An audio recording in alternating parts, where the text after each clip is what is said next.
Hypocrisy. Hey, what's up, guys? Welcome to Law-Splaining the Interwebs. I am your host, Nick Rekieta of Rekieta Law, a small law firm in central Minnesota. And just to remind the entire world, in case they don't know, I am still suspended. I am not your lawyer. I don't really want to be your lawyer. I'm not here to do that. I am here to discuss the finer points of law, life, comedy, debate, argument, and war, as it were, with you guys. That's what I'm here for. And I love every minute of it, except for the long minutes in between the good ones. You know what I mean. Anyways, so guys, here's what we've got. Here's what we've got. We have war. We have war in its purest form. And by that I mean spurging out on the internet, screaming at people, all of those good things. That is war at its finest and purest and most masculine. Do not ever be dissuaded or coaxed into thinking that war is anything more important than screaming slurs at each other on the internet. Sorry, I'm setting up my chat windows. And by this, of course, I mean that I am now officially at war with Andrew Wilson and Destiny. I'm at war with both of them.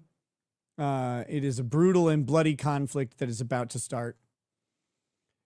And I make no apologies. No apologies for it at all. In fact, I hope the war claims all of the living that are left and converts them to dead. Oh my gosh, getting these windows around. We are live on YouTube, Rumble, and Twitch currently. We're trying out some multi-streaming to Twitch. I don't know if we're going to keep Twitch in the rotation in general. But what is this? But we are currently streaming to all of those platforms, and I'm happy to have it. We have a couple other things. I keep saying like some sort of degenerate, but we have a couple other things to talk about too. Some real stuff that's actually important. We have the government waging war on VPNs, and this is probably the biggest story that needs to be discussed from a legal and speech perspective. The federal government has issued an official warning that you should not have a personal VPN. Which means, of course, that you definitely should have one, right? Like, that is the most obvious thing ever, is that you should have a personal VPN because the government just said don't.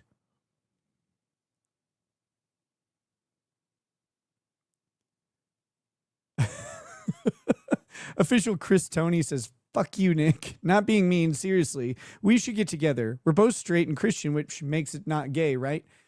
Two straight Christian men talking is maybe the gayest thing in existence. So long ago, Picture Show has rated over on Rumble. Thank you for joining the show.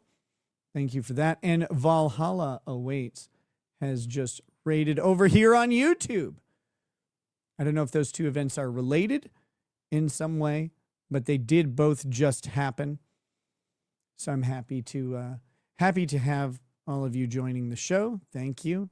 Please consider staying, because if you leave, I'll feel bad. And if you do that to me, that's on you. So the government is waging war against VPNs, and the music industry is waging war against ISPs, because despite the fact that there's Section 230, right? Section 230 effectively says that ISPs are not responsible for the activity of their uploaders and that they're immune from liability people keep suing ISPs, particularly the music industry, spearheaded by Sony. Sony, who is claiming that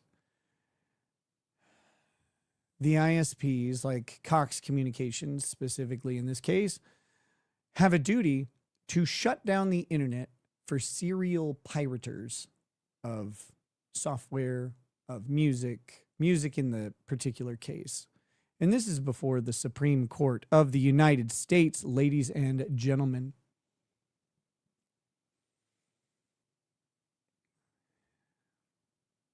Sony argued that Cox Communications should shut down people who are serially copywriting or downloading copyrighted material or uploading copyrighted material.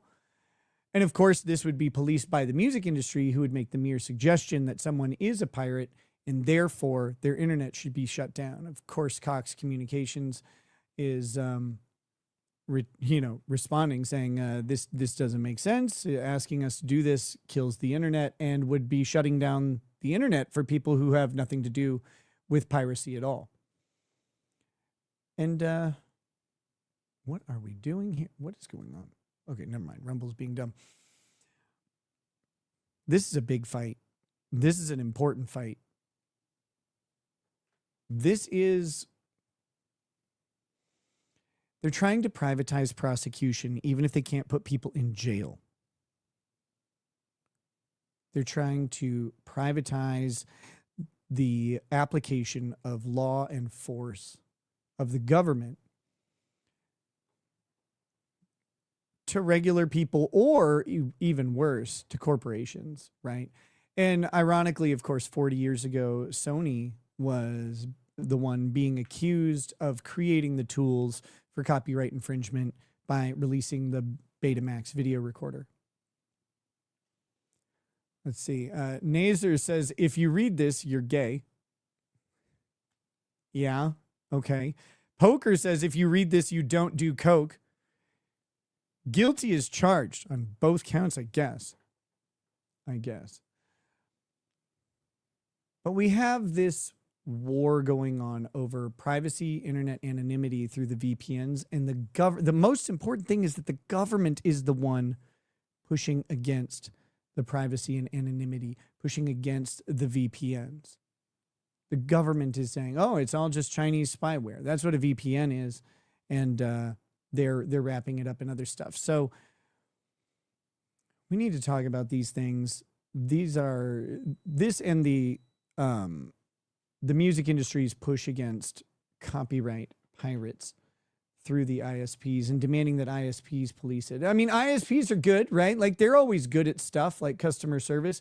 In fact, internet service providers and telecom companies in general tend to have the greatest track record I can imagine on customer service issues and really, really working with and feeling the needs of their customers and putting them first. They're the best at it. No one has ever had a bad experience with a telecom or an ISP. That's never happened. And how dare you suggest otherwise? But that's what people want. And I say people loosely because these aren't people. These are other corporations looking for competitive advantages. Sony's engaging in, the rights holders' dilemma of copyright infringement, which is, well, look, if 5,000 people pirated my software, that means that 5,000 people would have bought it and they've deprived me of that revenue. But that isn't true. The problem is that the mainstream music industry, mainstream television and movie industries have been putting out mediocre products at such high volume for so long that people will now happily find it for free. The bleeding has been stanched, of course, by streaming services somewhat, but they will happily find it for free rather than pay for it, but they would not pay for it otherwise. It's some lesser percentage that would actually engage in paying for the product because it's not good. It's not good, and they don't respect their customers, and the industry is trash around all of it. But who cares what the reality is? We've got important decisions to win. So these are things that we'll be talking about, but the main focus of tonight is, of course, war on a personal level, deeply, deeply, disgustingly personal. And that is that both Andrew Wilson and Destiny have individually and independently thrown down the proverbial gauntlet at me, the consummately correct live streamer who merely has made observations about both of their debate styles and both of their debating on certain recent topics. I have been called gross and offensive names today, and I will not take it. This will not stand. This will not stand. So I will happily accept the opportunity to bring them onto the show, and we will debate them. I will give them fairness. Like I'm not one of those guys who's like shuts people down or like kicks him off the stream or whatever during the debate. Like nothing like that. Except that one guy who deserved it. But I'll let them say their piece. I won't be rude to them. I don't, depending on how things go, I don't know if I'll get the same courtesy. Both of them are blood sports era debaters. Some would call them master debaters. I would not actually go that far. I think they're good at internet debate, but internet debate's a specific style, and I don't think it's overly productive for actually determining or discerning truth out of anything. But it is fun to watch. It is entertaining. And I will take them head on. I will take them head on. We'll discuss the genesis of these things. And we started last night. It became a members only show. So it's not currently available. I may clip out the part that led up to the members only part, which was, a review of Destiny and some retard in a beanie. Wait, can I say that on Twitch? I think so. Debating my friend Joe and my friend Andrew Branca. And the debate was over, was Donald Trump responsible for the National Guard shootings, which is insane, of course. But here's the thing. Both of them are very good at putting together semi-cogent thought in rapid fire language. And they're good at spitting out a bunch of stuff. And they're both really good at red herrings. They're really great at those. And I don't really care if people do that. So we'll go ahead and have the debate. Whatever debate. I don't know I really like with Andrew Wilson, I don't know what I'm debating him on. I just thought it was funny when he started yelling at the snizzlicker. And I also took it personally as a proud snizzlicker. Like, I do not think that was fair. I think snizzlickers were unfairly criticized and aggregated and diminished. And I must stand up for my fellow tongue titans. Okay, we're not going to do this. We're not going to stand for that. But I don't know what I'll be debating him on. I would with him. I think I'd probably rather have a discussion than a debate, because I don't know that I have massively contrary positions to him. I don't really agree with his tactics so much. I don't think that like yelling at women in the name of Christ, I don't think that that's like the overtly Christian thing to do, but that's okay. Like, I don't care that he yells at women in the name of Christ. I just don't think that it's very effective. So I'm like, maybe we would debate that, I guess, but I'd rather just kind of like get to know his ideas and where he sources them and where he bases his stuff on. Cause I haven't really delved into him too much, but people are telling me, oh, he's really great and he's got these views. Some of them he kind of like made up on his own. Others he, is from his Christianity, calls himself a paleo Christian or paleo conservative, whatever the fuck that means. I don't know what it is. So like I'd be interested in just kind of hearing him out and hearing what he has to say. If he starts insulting my breasts, then we're going to have a problem. we're going to have a problem. But with Destiny, like I'd happily take on the same topic or just executive power or whatever. Whatever he wants to talk about is fine. I've never had him on my show. I've been on his show a couple times, so I'm hoping he'll decide to pop in over here. I know he's a very busy man, so who knows? Let's see. Sriv with a bunch of 7 sent 10 gifted memberships. What a champion! Sriv understands the game. That means we have 10 new subscribers, new members today, and we love members here on this channel. Everybody here should be and have a member. You should have your members out. Wear your members on your sleeve or on your pants or wherever you want to. Members are the best. John Barrett says, if you read this, you like Vegemite. Gross. That's disgusting. Now I'm actually hurt by that. The Redneck Hipster says, former telecom tech support can confirm we suck. Member for 4 months. Thank you. Thank you. He means his ideas are rooted in old Christianity. Oh, old Christianity. Okay, yeah, got it. Cool. Which is fine. Like, again, whatever. Christianity is just a set of preferences, right? It's all preferences. It's preference-based morality. And so I think he and I will agree on that, and that'll be fun.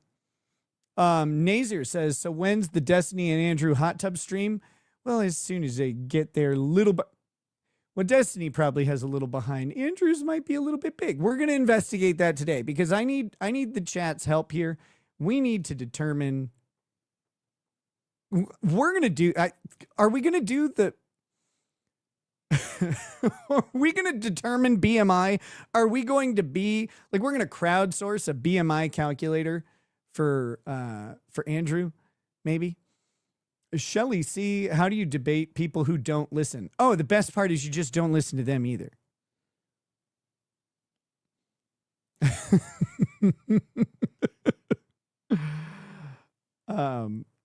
You just don't listen to them back. Yeah, well, I'm not listening either. You're stupid. That works. Let's see. Frederick Little says, Christmas party at Nick's house. All members are invited. Tons of members. Members everywhere. Members everywhere. Poker says, let's see a head-on then for the stream. Head-on? Apply directly to the forehead? That one? Oh, you don't do coke. That's what you said earlier. We can't do that anymore. Frederick Little says, well, you are a master debater, Nick. I am. Certified expertise in master debating, and happily so. Let's see. M Wheels says it would be fun if Andrew just joined you tonight. I mean, I don't think he's in the audience, so I don't know how that would happen. I don't mind. It would kind of derail the topic of the stream, but who cares? It'd be funny. Frederick Little says but I would rather. Generally, for something like that, like he's a big guest. He's very in vogue. People want to see what he has to say. I would love to announce that ahead of time and have like a planned stream that people can prepare for and come to and come from and like lube up for and all that stuff. So I would love that. Let's see. Frederick Little, if you read this, you like Malort and Kurt. These are getting out of control now. This is very uncouth. Low Watermark says these internet debates are getting ulf. They just yell over each other. There's no honest discussion happening. The winner is the one who gets their fans to say, yeah, you destroyed him. Maybe. I mean, I agree with that sentiment pretty heavily. Like, I think that's factual. But also, it's sometimes just fun and entertaining, right? Like, it's okay. Nazar says, can't wait to see 3 masturbators fight not only with hands, but mouths. Poker says, you're accused of being a shitty man. Respond. I'm accused of being a shitty man. So that would mean that there was some objectively good man that I'm being weighed against and found wanting. I am a little thin. So that's probably true. I don't know. I just try to be me, like, as best I can. That's what I try to do. So if I'm a shitty man, that's fine. Like, I don't really care. I don't know. People are like, you're bad. All right. Do you feel better? Like I'm not sure if you do. Like I don't know. I hope I help the person who tells me I'm bad because like I don't know what they want out of that interaction. Let's see. Cyborg Valkyrie says Law Pope must moderate plus a mute button for Destiny. Moderate what? No, I'm gonna debate Destiny. We're gonna have a no holds barred, no shirts allowed, frail bodied debate. Me and Destiny. Callus Morn Rex. Whatever happened to the glory days of civil debates like Sargon versus Richard Spencer? The halcyon days of erudite discussion. Sharon McFeasto says, if you read this, you love Nick. I do. I think Nick is great. He seems like a good guy. By the way, what's up over on Twitch? We got some people watching over there in the chat. Hello to Rumble, of course, and locals. My locals people. Love you all. Glad to see anybody who's here. All right. Couple like brief announcements about things, and then we'll get the show started, I guess. Like in full. I'm gonna go ahead and pin this. Camelot can join the naked debate. Hey, guys. Camelot raid, but he boomered it. Oh, did you forget to actually put me in there? Camelot, you know you're supposed to put me in. And if you forget to put me in, it's not as fun. What's up to the Camelot viewers? Thank you for joining the stream tonight. It's good. It's good. A bunch of people are talking about like muting Destiny and stuff like that. I don't want to do that. The times where I have debated with Destiny and Pisco on Destiny's channel, it was fine. It was fine. I do not. You ruined it, Camelot. Why aren't you any good at stuff? You know, it was a fine debate. He wasn't. He's frustrating at times and like, but not, he wasn't rude or like, ungentlemanly. You know, I like them gentle. So yeah, I don't think we'll have any trouble. Like I can manage someone yelling at me just fine. I can manage that. We're okay with that. We're going to put up a membership counter. I'm going to take all the other stuff off of it, though, because, hold on. This is something I'm working on here is memberships for the day, you know, memberships for the stream. We're at 11 already, which is awesome. But I have been consistent, and I've been also attempting to be consistent in putting out member-specific content at least weekly, if not more often. That happens either Saturday or Sunday. But usually we've been having even 2 or more member shows a week. They're a lot of fun. It's very laid back. You know, we kind of watch some stuff and laugh at it and make fun of it and mock Kurt because he deserves it. Oh, should I play the clip?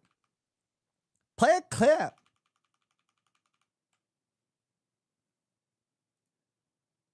Let's see. Hold on one second. Legal doesn't make it non-creepy, then we'll just... Holy shit.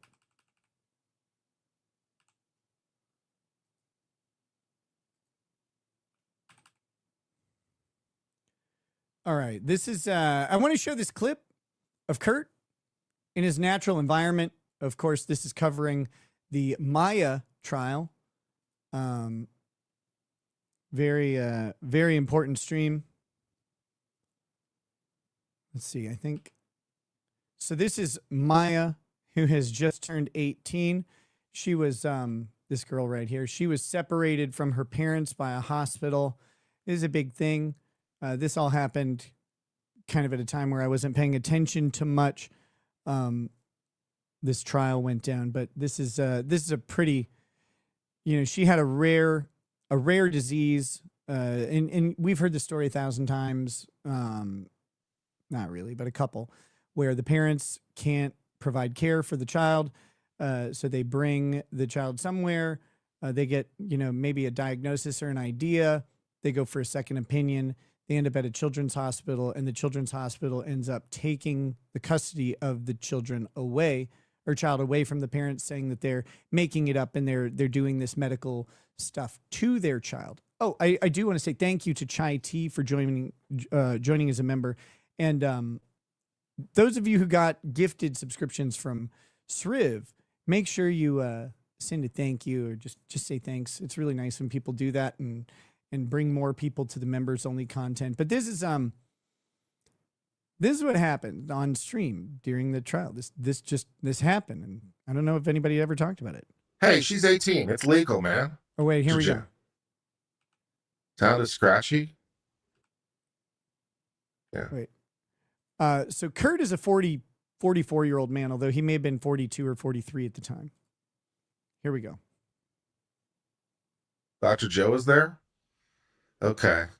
Hey, she's 18. It's legal, man. I got to go back further. Sorry. Allah. Agree. No particular reason, but they want to come here, and yeah. Maya sure is beautiful. I agree. Since she's 18 now, I can say this. Hey, Maya. Holla. Holla. Let's go back and catch that real quick, just in case it was missed. I want to point this out. This wasn't an isolated pizza casserole incident. Oh, the audio's doubled. I'll fix that. I can fix that real quick. This isn't an isolated pizza casserole incident. I just want to point this out. Okay. Or Jack or the son. There's no particular reason, but they want to come here, and yeah. Maya sure is beautiful. I agree. Since she's 18 now, I can say this. Hey, Maya. Holla. Now, you may be thinking that is just like an off-the-cuff joke. He's not really good at jokes, whatever. You're like, oh, don't. He's retarded. I know all the things, but let's let it go. Let's roll the tape. Holla. Holla, holla. There is nothing illegal about it. I do want to, I'll agree with that. Nothing illegal.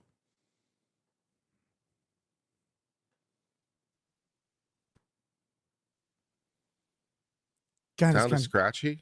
This content is they riveting. said on that. Yeah. Dr. Joe is there? Okay. Hey, she's 18. It's legal, man. It's legal. Don't hate on a player. Hate the game. Don't hate the player.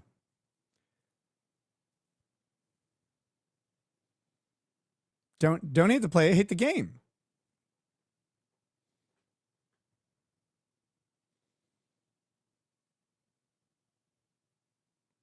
I think there's another statement coming up. He talks so much. It's hard to keep up with all the content that's happening. Yeah, the Nazi accusation I think will be discussed today. Legal doesn't make it non-creepy, then we'll just agree to disagree. Just agree to disagree, y'all. No big deal. Legal doesn't make it not creepy. We'll just agree to disagree on that. We'll just agree to disagree. Yeah, I stand by my convictions. I stand by my convictions. All right.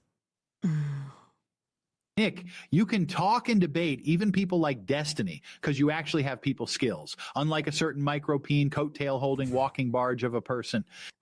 I wasn't going to put the micropene counter up. Don't do it. Don't do it. Don't make me do it. Although we already have an incel statement. I don't think we might have more, but I'm not planning on it. Sweet shirt, Nick. Are those stars or daffodils? They're some flower. If it's a daffodil, that's probably it. I'm gay, but I'm not that gay. Agent Rusky says, I'm sending you this message from beyond 6 feet under. Your dirty glasses with coom smudges on them is bothersome. Do better, Rackets. Micropeen vibes.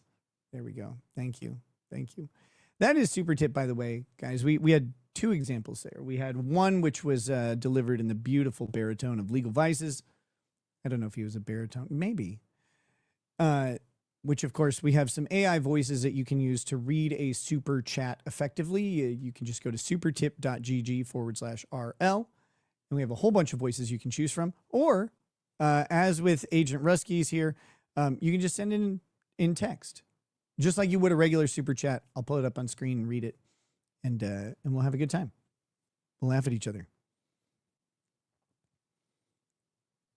Boosh, what super tips?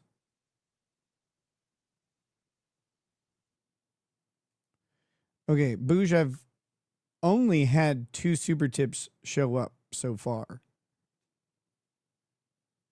So I'm not sure what super tips you're referring to. Sorry about that. Joe Choi, they're not upside down pineapples. How dare you? Justin Ung 6680 says, I'd have sex with Kurt just for the regret. No, that's a bad Justin. It's a bad Justin. Oh my goodness. Oh God. Micropeen is yours. Accept it. We have 2 so far. Look, I mean,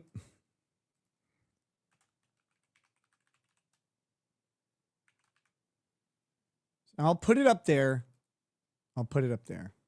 This is a serious show, guys. What are you talking about? Why are we doing this? Goodness gracious. Opinions are bunk if you can't squat 315.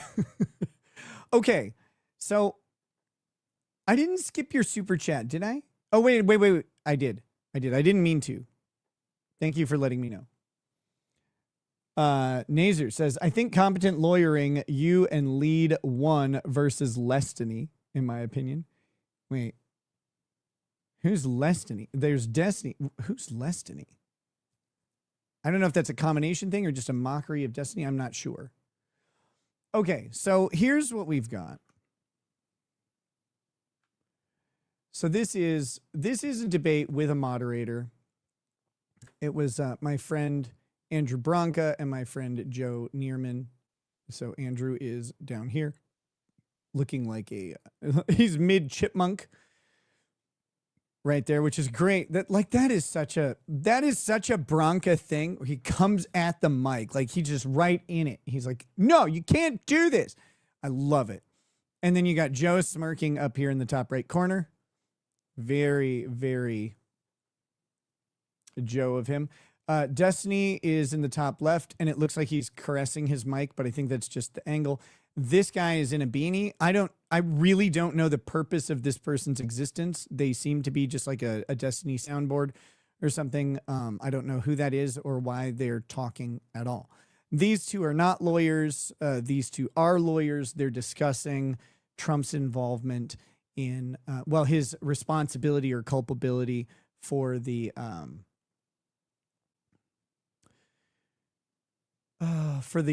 recent shooting of 2 National Guardsmen by an Afghan national. Right, that's what they're discussing. Oh, right before Boosh coming in here at the last second. Andrew Wilson is an Adonis. I'm slicker than a White Claw spilled on the seat of a 1984 Chevy truck rusting next to the trailer. Shut up, Bev. That fool rags on girls who can't be on the rag because they so filled with jizz and stupid. Ronnie out. God. It got refunded for whatever reason. Probably racism. Okay, so I'm not going to go back to the beginning. We're 20 minutes into this. Joe was muted for the first 17 minutes. And that gets really old. Jim tells you, rating the stream here on YouTube. Thank you so much, Jim, for joining. Well, and to Jim's viewers, thank you for watching me after watching Handsome Jim. Nazer says, yes, it's mocking Destiny because he took an L.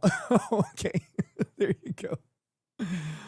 Yeah. All right. So they're debating this on Trump's culpability, which, of course, let me just preface this way. Trump has no culpability in the shooting deaths of 2 National Guardsmen.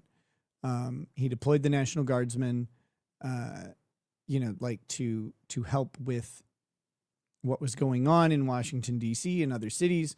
He has since been found that deployment exceeded his authority, and the command of those National Guard units have been returned to their rightful normal commanders, which would be governors of states or the mayor of Washington, D.C. But anyway, that's all been returned. But Trump didn't cause the shooting because he deployed National Guard troops. In fact, and this is a silly premise, but it spirals very quickly into questions of executive authority and what the executive has the power to do. And this is what's interesting to me because people get it wrong constantly. People do not understand what executive power is. Kurt Standriff Parmesan Micro Meatballs cooking stream. That is disgusting, and I hate everything about that. I hate everything about that. Let's see. If you want the debate with Joe at the beginning, you just need to get it from another channel. He was only muted on his own channel. Well, what was it streamed on other channels too? I don't know. Do you still do the tepid Pope hat? It is. It's right there. It's right there. You can't really. If I enlarge the frame, you can see it. It's right there. It's laying there. It looks like a squid. That's the tepid Pope hat. It probably is possessed by some sort of sex demon, honestly, because what I was told is that it was used in some sort of blood sex cult ritual. I don't know. It sounds like a Red Hot Chili Peppers album. But I don't know. Every time I put it on my head, I got AIDS. It was good. It was streamed on 3 channels that you know of. Okay, well, do we want to go back? Do we want to what 3 channels? Just get Silicon Player, give me a channel that it was streamed on. We could go back because I didn't get to hear what Joe had to say.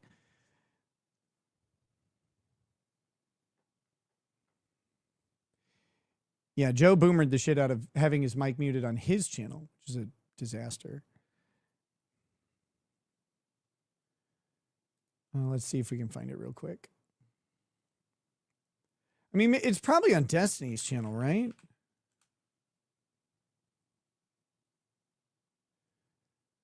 Lawyer quits 2v2 debate after things get way too heated. Oh my God.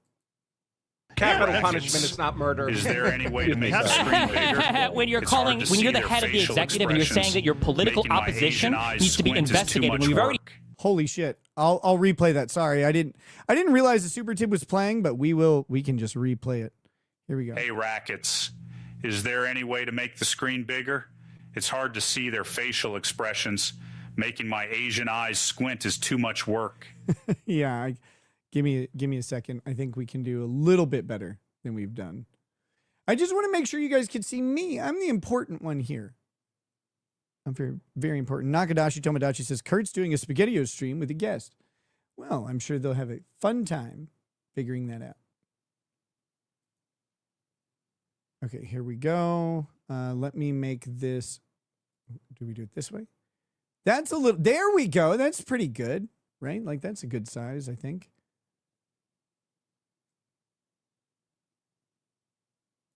All right, so this is just, this is on Destiny's channel, and this is his preview thing, but this looks like to be about the length of the debate. Seen him fabricate indictments, calling out the specific... people can be investigated. Sorry, I know you are justice. Wow, we're going to be discussing. Like that was good editing, though. Like that's what I want. That's what I want someone to do to me. I want them to edit me all over the place. God, edit me all over the screen. Just fucking great. Oh, I love being edited. The recent shooting and killing of at least one National Guard member. Okay, so we have Destiny, Joe, Bronca, Weirdo, and Grand Wizard moderator, who is, I think he's the current Brown Wizard. Radagast has died from rabbit AIDS. and this guy is taken over. So he's probably going to be, cuddling nature at some point during this. But he's the soft voice you hear at the beginning. In Washington, D.C. So on November 26th, 2025, near Farragut West Metro Station in Washington, D.C., there was a shooting of Andrew Wilson puts the gut in Farragut. 2 National Guard members, Specialist Sarah Beckstrom and Staff Sergeant Andrew Wolf. Sarah Beckstrom has since died from her wounds, and Sergeant Andrew Wolf is still, as far as I can tell, in critical condition. Showing, of course, the superiority of men. The man who gets shot survives. The woman has died already. It's really hands down at this point. The suspect is in custody. He is an Afghan national, Ramanullah Lakanawal. Excuse my pronunciations. I'm very bad at foreign names.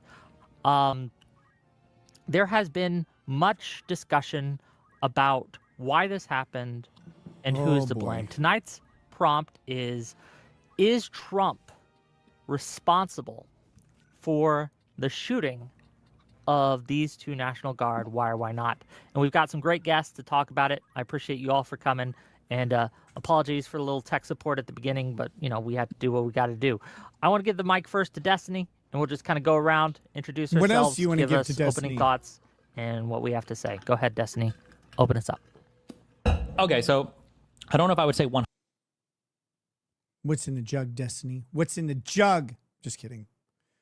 So here we go. This is, again, about Trump's culpability in the shooting deaths of 2 National Guardsmen. I don't know why this is being debated. I don't know why this is the subject of debate. This topic is, frankly, fucking stupid. 100% that Trump is fully responsible, but if anybody is responsible, he's pushed it basically as close to the line as possible. I think that Trump has engaged in behavior that has made all of the National Guards of every state and all of the federal police to have the most antagonistic relationship possible with all of the different states, or in D.C., just the territory of Washington, D.C. You mean the D.C. City Police? Now, if you saw this yesterday, you're going to hear some similar things, as I'm similarly frustrated. This is crazy. Law enforcement agencies that are, even within a state, much less differing law enforcement agencies from state and federal or multi-state agencies, they don't really get along. They don't like it. States do still have state sovereignty. They are still sovereign nations under the United States of America's national banner.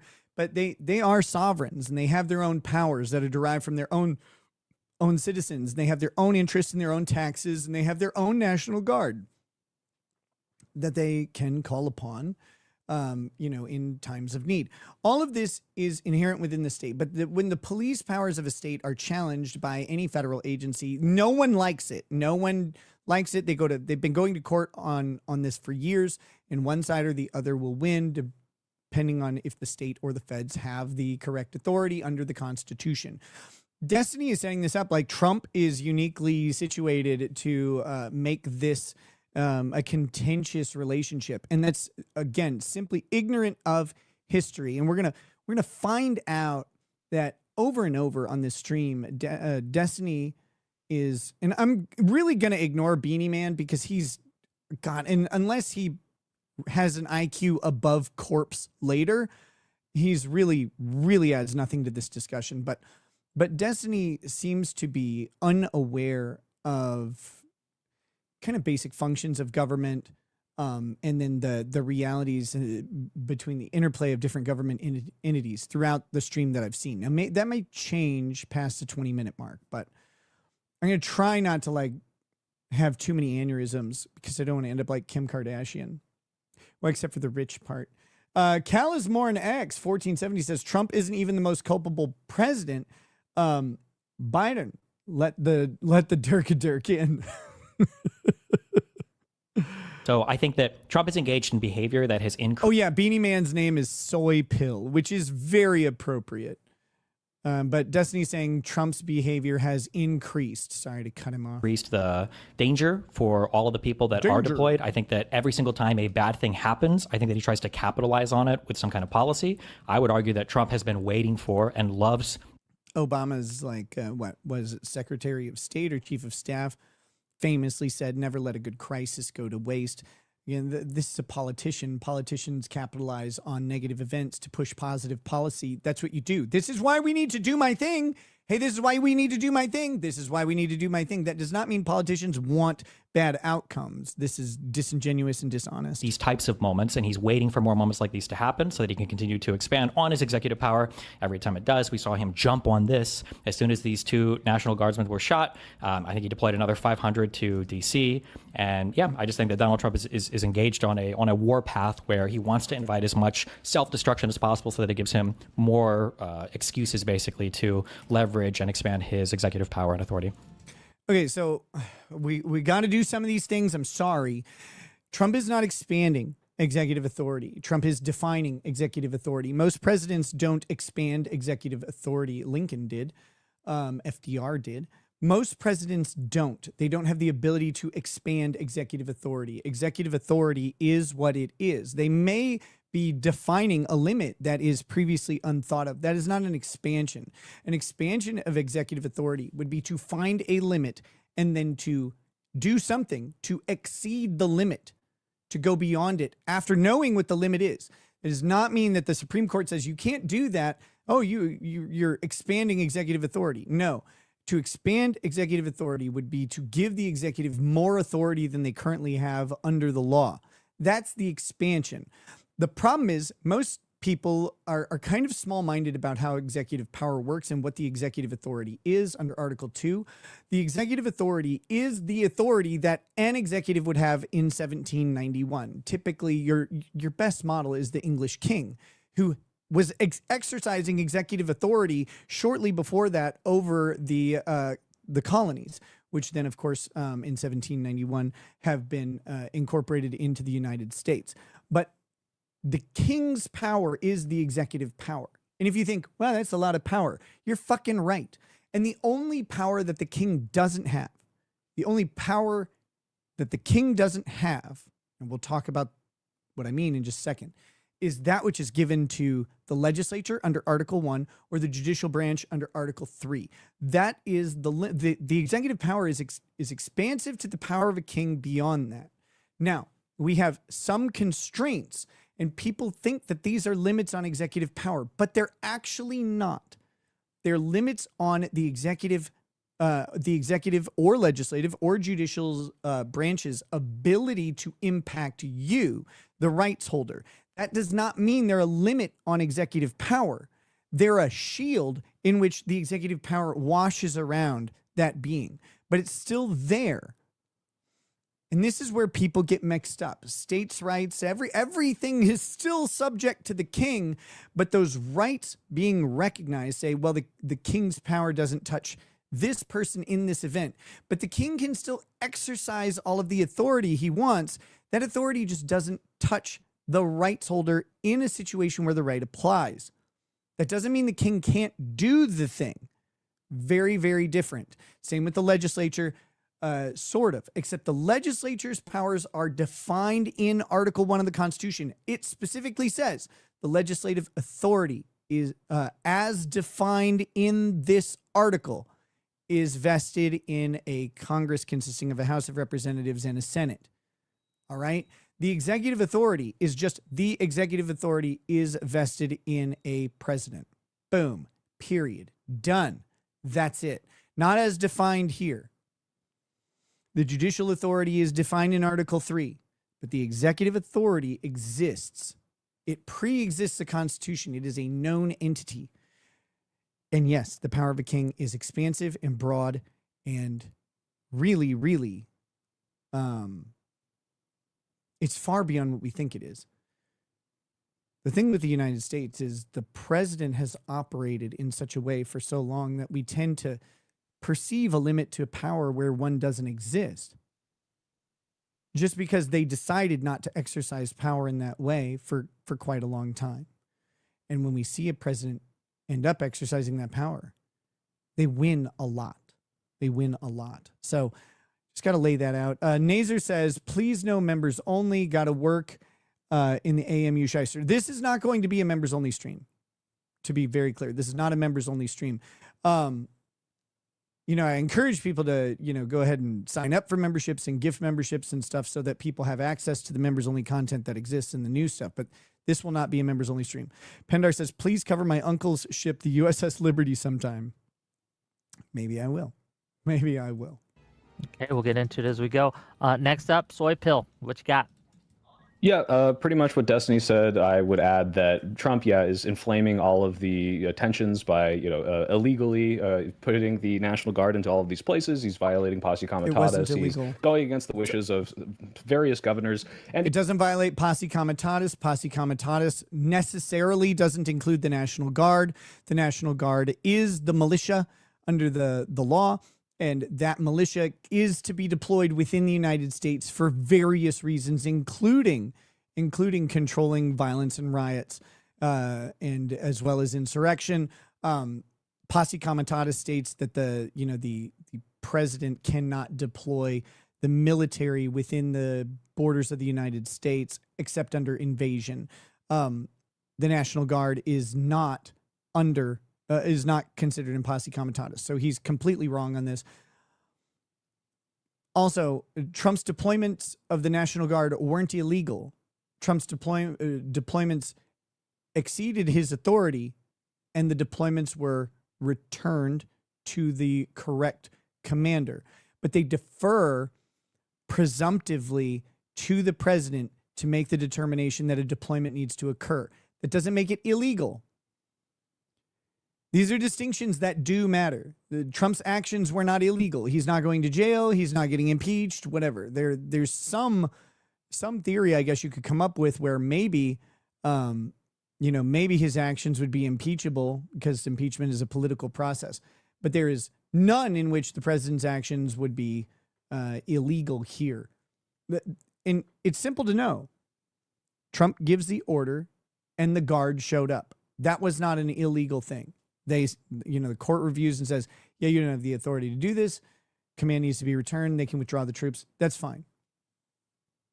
I hate this. Even the National Guard themselves, who say they don't need to be there and don't want to be there, then essentially putting the blame on him by putting people in places they don't need to be and inflaming the tension so that when violent things happen, he can justify doing it more, grabbing more executive power. It is very clearly at least his fault insofar as this never should have happened and wouldn't be happening under a Kamala presidency. Obviously, Donald Trump didn't shoot these people, but also by the Trump magatard standard of... And if you want something funny, just like if you need a breather, just watch Andrew's faces during all this. It's great. Trump, the Biden administration letting all these illegals in and then saying, oh, well, it's his fault for letting them in. Trump's administration granted this person asylum, so I'm also going to give him blame for that. Okay, thank you for being here. I'm sure we'll get into it. Good logic. Yeah, I'm Joe Neerman, a.k.a. Good Lord. All right, good. So Joe on his own stream was muted, but here he is not. And so this will be great because I didn't get to hear what Joe said. No one is afraid of beating Destiny. You simply cannot win a debate against a retard like Destiny who thinks the sky is green and the grass is blue. He's a beta. He's a beta. Why doesn't it have him saying beta correctly? That's my biggest complaint about the Jesse Lee Peterson voice. When you could turn it, convert it into a podcaster, and the nonsense that the left is trying to... When I first heard the topic discussion was Trump is to blame for the shooting of the National Guard, I actually laughed out loud that they could try to spin this, that what it starts with is a premise that everything Trump is looking to do is motivated by evil. This is just an assumption that they build into whatever he says or does, that his objective is to just basically harm as many people as possible. And then they take a situation that they'll create a situation that is as volatile as possible and ratchet it up, going back to Biden bringing in ridiculous numbers of millions of illegal aliens, letting them stream across our borders, then trying to defend the criminal aliens. He's not even trying to get rid of your run-of-the-mill illegal aliens. He's trying to get rid of the criminals and screaming. And we have two kinds of illegals here. We have the good ones who are also bad, and the bad ones who are worse. We're trying to get rid of them. We're going to get rid of the bad ones first. You always flush the shit down the toilet before the water. We know how that goes. Can you? I'm not opposed to good illegals, only bad ones. Standing in front of ICE and trying to stand in front of federal officers doing their performing their duty, and then they turn around and say, well, this is all Trump's fault, while the left is continually ratcheting up the violence, ratcheting up just how they want their side to be as angry as possible. You'll hear them say, go out there, march, go out there, march. You'll never hear the left say, make sure you do it peacefully. You'll never hear that at all. And then when there's this terrible incident, which I assume that the people who are arguing against me would admit at least that this is a tragedy, that Sarah Beckstrom was shot. Another person, I think, is still in critical condition when I last heard. So that I think they would admit that this is a tragedy. Then they turn around and they say it's Trump's fault. It's Trump's fault because he's trying to enforce the law, which is just preposterous. But I look forward to getting into their legal arguments so we can break this down for all of you. Okay, thank you for being here. Really appreciate it. Next up, Andrew Branca. Is that how you say your last name? I apologize. Yeah, that's fine. It doesn't matter. Of course, I'm going to... So Joe's fine. I didn't take umbrage with anything he said here. I'm going to criticize Joe and Branca if I think that they make bad points. I haven't heard most of Joe's opening bit here. Like I said, he was muted on his stream. I love how my name's pronounced. Doesn't matter, says Branca. Branca's hilarious. Kearney, I'm probably best known for the law of self-defense. I'm an expert, probably the preeminent expert in the nation on use of force. And by the way, yes, Branca is a preeminent expert in the nation on use of force. This guy, and this guy probably all believe that they know better on use of force issues than Branca, which is just amazing. It's amazing. They would hate what he has to say. Force law, and I do a lot of legal and political commentary. I think there's no rational view in which Trump has any legal responsibility for what happened here. We have an Afghan assassin who walked up to a woman with a revolver in his hand and shot her through the chest. Axmanson wants me to know that the court ruling that said Trump overstepped when deploying the National Guard to D.C. was appealed to the Supreme Court. Alito put a stay on the lower court ruling. So that's very interesting. We may find out that Trump didn't exceed his authority. And for now, the National Guard deployment is in place if the stay is in place. So that's very interesting to know. Only one person who caused that death. That's the Afghan rebel. We can engage in all kinds of estrogenic butterfly effects, and Trump is the bad daddy, so everything that happens that's bad is Trump's fault. But Trump has executive authority under Article 2. He's the democratically elected president. He's allowed to do things, including trying to ensure the safety of the American populace in its city. And if bad things happen because he's doing things he's allowed to do, it's the bad people who made that happen. Yeah, of course. And with that, let's kind of get into it as we go. I guess I'd start by reading guy's voice is so from soft. Destiny here. And I'm curious if you stand by this position, sir, and then we can just kind of get into the open discussion. You said on 9/15 on November 26th, you wrote as follows. They weren't protecting D.C. They couldn't even make arrests. They were sent there to die by real Donald Trump and his cronies so they could rile up the base to distract them from the monumental failing of every single part of this administration. Is that your current position, sir? Yes, I think that Trump is. And again, so Destiny writes an inflammatory tweet talking about the monumental failing of this administration at every part, which is insane. That's just a silly premise. Trump has been very successful in some of his policies, and he hasn't had success in others, like most presidents. I don't know. People may misunderstand things. I don't venerate Trump. I think he's the funniest president we've ever had. I think that's refreshing. I also think he's at least partially statist and authoritarian and protectionist in ways that might be farther than I would go. And that's fine. Like, that's an okay thing. But like, I don't like worship him or venerate him. I just think he's hilarious. And I love to see, cause like, what are you going to do? He's the president. I love to see him push the bounds of presidential power. I want to see how it shakes out. Because we've had this document ruling us for 250 years, and we still don't know what it all means. What's it mean? Government of the people, for the people, by the people, but the people are retarded. Correct. But the people Retarded. Trying intentionally to inflame tensions as much as possible so that he can expand his executive power as much as possible. One thing that you're going to hear over and over again in this debate, it's already happened in the opening statements, is remember, every single time a conservative criticizes a Democrat, it's about what they should do, what their moral obligation is, and what a good leader would do to guide the country. So this is crazy. Destiny makes a sweeping generalization here about every single time any conservative does this over a Democrat, it's about this.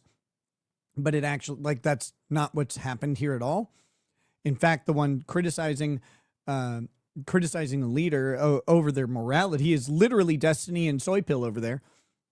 So I'm not sure what he's getting at. But whenever they talk about Trump with the conservatives, it's always what is the outer perimeter of legal actions that he is theoretically allowed to take. There's no question of whether or not his leadership is moral or what his end game is on anything, although he would fail in the legal realm as he has been over and over again, and he would fail on these other two as well. But like the question is why? So for instance, earlier you talked about leftists celebrating violence. Why is Donald Trump Ice Dancer, which I don't think is the actual Ice Dancer, says, "I love you." Thanks. Okay, so getting to Destiny's point, he's saying, when to clarify, when conservatives are criticizing Democrats, they're questioning the morality, but when they're criticizing conservatives or questioning about conservatives, they don't consider the morality, only whether or not it's legal. And I don't think that's true at all, actually. In fact, it's wildly untrue. I mean, we saw a huge moral cry for the release of the Epstein documents. We've seen frustrations over some of the moral policies of Donald Trump. It's just a different moral structure than Destiny cares about. So I guess it doesn't matter. But this is silly. People talk about the propriety of a president's actions outside of legality all the time, conservative to conservative. This is, I don't know why he's hung up on this. This is a dumb take. Incapable of saying that the entire country needs to be less violent? Why is he incapable of saying anything that equally criticizes his side? And this is silly. Trump's done this thousands of times. Right, and this is what the left this is what you on the left tend to do. It's you're continually ratcheting up the violence, and then you're looking for an all sides type of thing. And to harken back, and I don't want to get into the whole Black Lives Matter thing, but when we look back at 2020, when we saw the whole Black Lives Matter issue rise up, it was considered an affront for people and offensive for people to say all lives matter. Now, I think that if you actually step back from a practical perspective, you would agree that all lives matter. But given the context, the idea of saying... Sometimes I'm agreeing less and less that all lives matter. Because you meet some people where you're like, okay.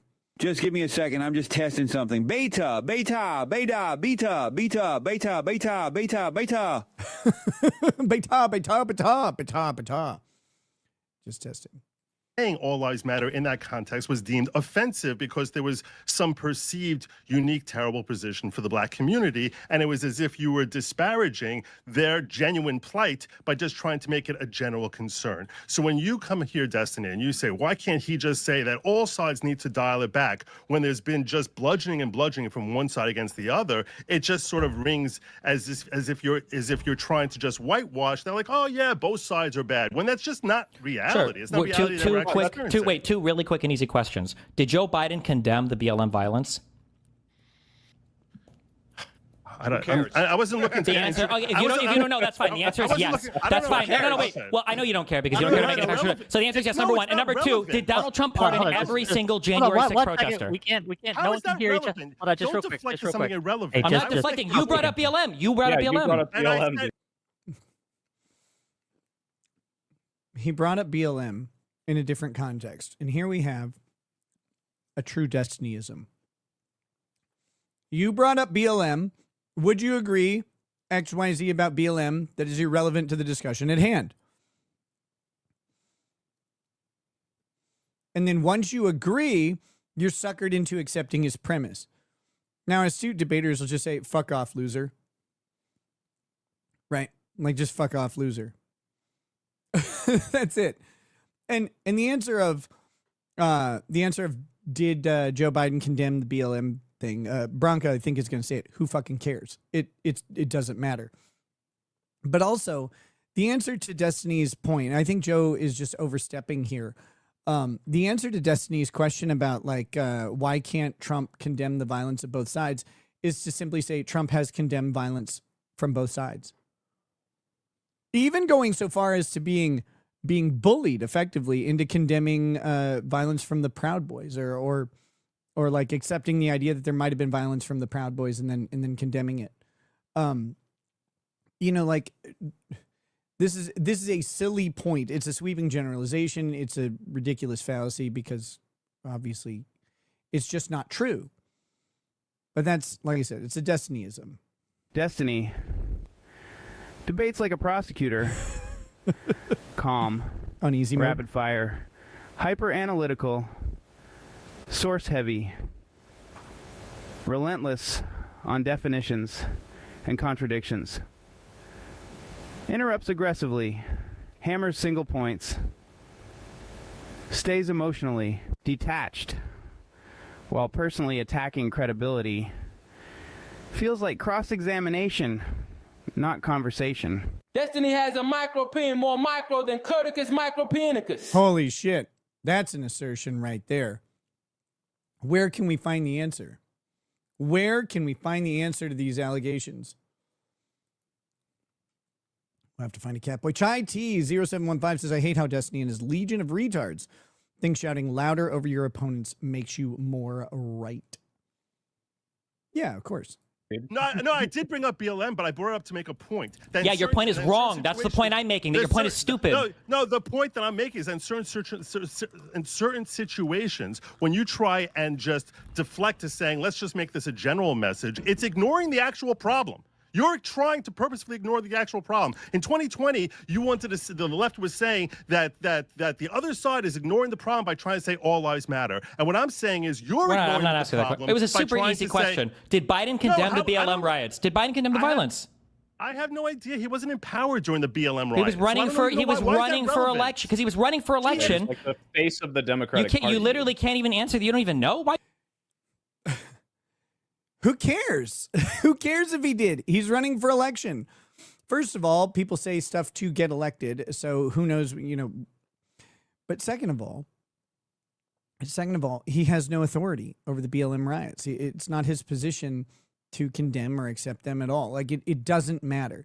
This has become a thing that's important for Destiny because Joe said the letters BLM. Even bring up BLM. If you don't know anything what's going on at the time, then just don't bring it up. That was the first question. So the answer is yes. You can go research it later. The second question is, did Donald Trump pardon every single J6 protester? Did he? Gang. Holy shit. Destiny only debates two guys at once because he loves getting drilled by two guys at once. Hey, both of you, please. We can't hear when you guys are talking over each other, so I'd ask that, again, you wait for the other person to finish their statement, then you can respond, and I'll try to make sure that you aren't interrupted during your response, and that's what we'll do. Just real quick, Soy Pill. Yeah. Let Logic finish his statement, and then you can jump in, and Andrew seems to want in as well. So this will work. No, I'm fine. I mean, I always what have I'm stuff saying to say, is but I'll let you guys go. It's okay. I'll tag you in soon, brother. He's about to yap and not answer either of those questions, by the way. No, my point is that you're trying to deflect into something that's relatively. Joe's calling him out here. This is good. Destiny's like, you didn't answer my two questions. That's because your two questions are bullshit. Period. Meaningless as to whether or not he actually condemned it. Who cares? How is that relevant to the point I was making? The only point I was making. Because you said that leftists were trying to ratchet up the violence. What do you mean, how is it relevant? It speaks directly to the issue. Hold on, just one more. I'm going to do this one more time, and then if he doesn't answer, that's fine. So the first question is, did Biden condemn the BLM riots? The answer is yes. Did Donald Trump? That's fine. That's fine. Don't yap again. Answer my second question. Answer my second question. I answered it. I mean, you're answering a question for me, and you asked me a question, which I assume is a sincere question, and then you try to say yes, he did. So I say, when did he? He did it on August 31st, 2020. Look up YouTube Global News. There's a video titled "Joe Biden Condemns Violence and Ongoing U.S. Protests." There you go. Look it up in your own time. Number one. The second question is, did Donald Trump pardon every single J6 protester / rioter? 100%. Okay, cool. Right. So the reason this isn't irrelevant. Wait a minute. Trump didn't pardon every J6 protester and rioter, did he? That's not a real thing. Did he? Like, did I miss that? I might have missed that headline. I didn't think that was real. That Destiny guy needs some hardcore conversion therapy. I don't mean pull the cigarette out his mouth and slap him, make him smoke the whole pack, them some bitches. My boy Camelot got that right. Thank God Bev didn't say that shit. Kurt Micropene.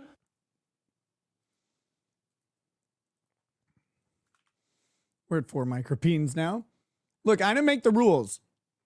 The reason this isn't irrelevant, God Logic, is because we're talking about how Trump has made the conditions for this violence to happen. Yeah. Actually, I think some of those pardons came after some of those sentences. I don't think he pardoned everybody. I think he commuted some sentences. Peachy says there's one still in prison, she thinks. But some people served their time and got done. I don't know that a pardon came. Some of them were misdemeanors. Who knows? I wasn't aware. I'll have to look into it. He didn't pick up the gun and shoot these National Guard members, but he's drumming up the rhetoric. And when you say, hey, the left never says be peaceful, drumming brings up an the rhetoric. example of Joe Biden. So this is where I really take umbrage with retard pill over here, because he's like, oh, they're drumming up the rhetoric. Show me where Trump is drumming up the rhetoric against a National Guardsman. Because you can't just say, oh, you're drumming up the rhetoric for violence. Like,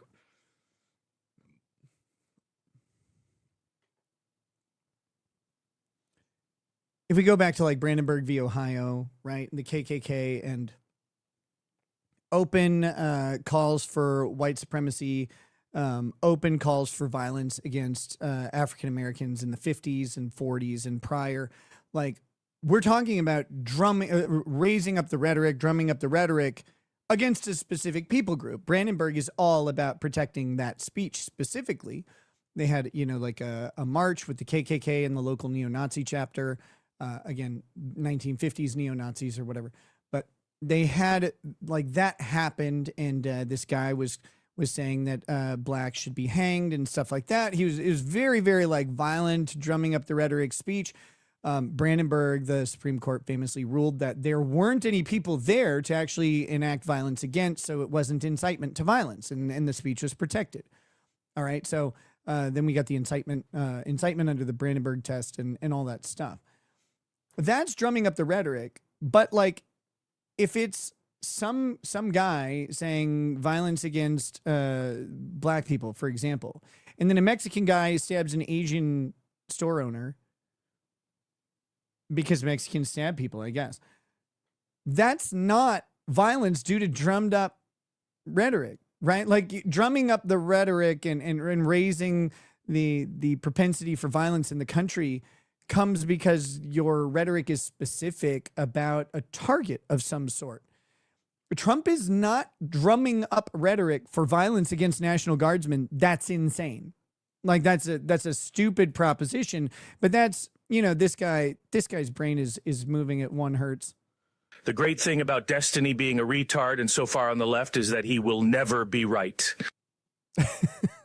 Explicitly doing that, and then we point out that Trump is refusing to condemn the right and is actually calling for the deaths of people in his own government, that this is part of the rhetoric that is causing these National Guard people. He didn't call for the deaths of people in his own government. They're talking about Mark Kelly. He's saying that Mark Kelly's statements may rise to the level of sedition, and the punishment for which is death. Will be shot, and you say, well, all lives matter. Oh, I'm deflecting to BLM. It's got to be a generalized statement. No, we're saying he needs to say turn down the rhetoric, and he's doing the opposite. He's inflaming everyone. He's getting people killed. That's where the blame comes from. But well, first and foremost, I appreciate the promotion from good logic to God logic, but it's just good logic.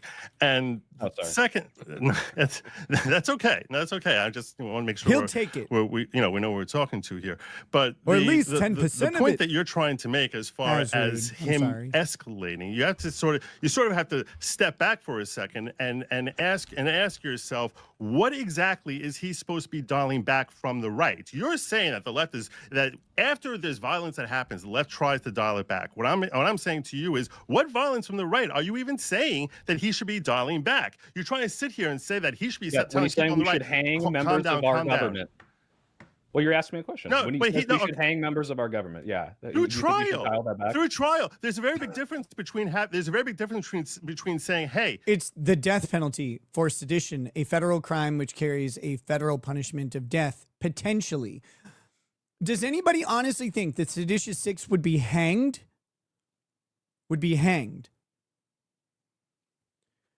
We don't do a lot of sedition prosecutions, and we don't do a lot of sedition hangings. It is a potential punishment, but do we think that would actually occur? Shelly C says, thank you for highlighting Destiny. It let me know to never watch his YouTube ever. He sounds like a raging, bitter liberal. SB Farmer says, we really must reject this shock jock bullshit.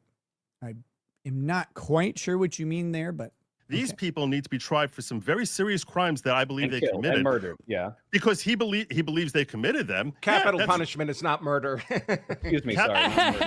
When you're the head of the executive and you're saying that your political opposition.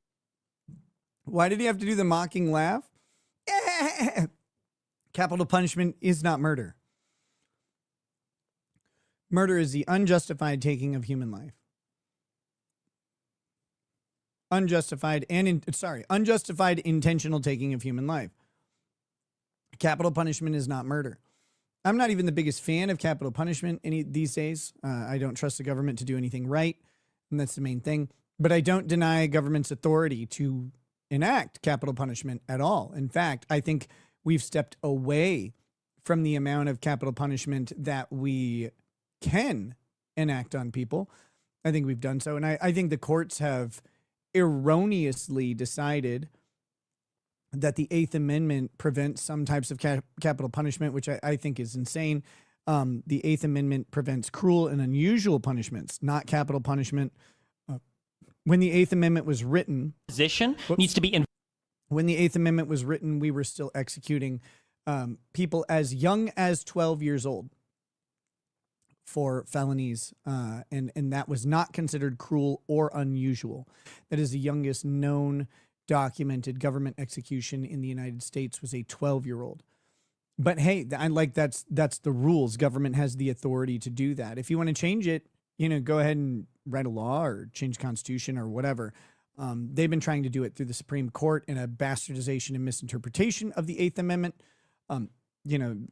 what have you. Not a fan of governments killing people personally, because like I said, they get it wrong, and that's a permanent solution that I don't really like. But I'm not a fan of governments in general. But I'm not denying their authority and their ability to do so. That's crazy. That's crazy. And the reason it's crazy is because government derives its policing power and its punishment power from the people. And if there were no government, if you're just in like some small rural isolated area and you had like a couple houses, like a couple families sitting around working together in an unincorporated community, and someone kills or rapes someone else, they're gonna get killed. That's the punishment, is you would kill that person who did the killing, who violated someone else's property rights so much that they now need to be terminated, right? Like they're not safe to have around. That power is the power we gave to the state. So of course the state has the power to execute people, even if it chooses not to do so. We have that authority. And so, sorry, Destiny, like you're so fucking out of depth here. It's so wrong on the basic moral principles of what execution is and where it's derived from that it's embarrassing. Investigated when we've already seen him fabricate indictments, calling out the specific bullshit. Yeah, that's fine, but the president of the United States isn't ordinarily. Sorry, I know you are pretending to be a lawyer, okay? But generally speaking, the president of the United States does not give direct instruction to the head of. Is Destiny like touched or is he hurt? What did Branca do to Destiny here? I know you're pretending to be a lawyer. No, Branca is a lawyer. Uh-oh. What do we got here? Beta is being pronounced correctly. Pronouncing beta any differently than beta is a sure sign they're beta male, and by extension, wrong. Beta males beta their micropeens because don't get the girls. Beta your micropeens, boys. Joking. The Department of Justice to issue indictments. That's why the last he's two allowed cases. To do that. They work for him. Oh, that's the great. Well, do they work for him though? Because it seems like she wasn't. Okay, this is where it really starts to become unhinged, and this is a sort of my source of my tweet, calling out Destiny, saying that he doesn't seem to understand the basic functions of the Department of Justice or the structure of the executive branch, and that is really obvious here. Andrew correctly points out, yeah, he can do that. He can order them to investigate whomever he wants. The president can do that because the Department of Justice works for the president. They do. They do. And if the investigation is justified by the, typical means of law enforcement that is required, which is, I think, just reasonable suspicion, maybe even, like, it might not even have to be reasonable. The investigative power of law enforcement is exceedingly broad. Now, what they end up being able to do within those investigations depends on, developing more cause as you want to infringe into rights. Like if you want to, get a warrant for a wiretap or something like that, you need probable cause. You need to go farther. But just mere suspicion, I think, is sufficient for an investigation from a law enforcement agency. And so long as Trump's law enforcement agencies that he requests to look into, investigate someone, so long as the agency is following their guidelines on how, like, what is sufficient to initiate an investigation, then Trump's call for an investigation is entirely proper. And this is silly. Shelly C says, Destiny, fight fun, kick ass, Nick. Thank you. Destiny is touched. He's been touched by many peens, large peens, and micro peens alike. I do not endorse the use of micro peens touching Destiny. That is very, very disturbing and disgusting. Even legally appointed, was she? Isn't Lizzie Halligan out now? Didn't all that get tossed now? Seems like it's all gone now, right? Huh? All right, looks like that wasn't very legal, huh? He's talking about Alina Habba being determined to be improperly or illegally appointed, and therefore she is no longer a federal prosecutor. She was appointed by Trump, apparently without confirmation from the Senate. I don't know the details of it. I couldn't tell you. But even so, that doesn't mean that Trump fabricated an indictment. That doesn't mean that during her time as a federal prosecutor that she acted improperly, or not merely that she was not properly appointed. And if we don't remember, that was actually the guy investigating Trump wasn't either. So this is one of those weird, like, I don't like to do the tu coque fallacy, like you also. I don't like to do that. But like, this is a thing where presidents may believe they have done the right thing and they may be wrong. But it doesn't mean that the underlying actions that happen are invalid if they're at least temporarily properly wielding their powers of government. I think we need a Kurt and Destiny debate purely for the tism and also for the fallout. They both have micropeens. This bitch is on to something. Make it happen, rackets. Call it micro war. I will host a Kurt and Destiny debate on this channel if they're up to it. And I won't even make fun of Kurt. Not once the entire stream. And now all of our cases are being looked at. So no, that wasn't the case. Also, sorry. Just real quick, Joe. No one can hear you on your channel. So defensive. Okay. Well, Andrew, rule of law matters to some of us, so it's kind of annoying to see the president of the United States so flagrantly abuse it. Okay, first of all, the Department of Justice works with the president. He can tell them what to do. They're part of the executive branch. Second Correct. of all, capital punishment is not murder. It's state sanctioned. People get a trial. They get lawyers. They get juries. And sedition was made a capital offense. Not only do you get lawyers, you get so many lawyers if you're convicted of a capital offense and are sentenced to death.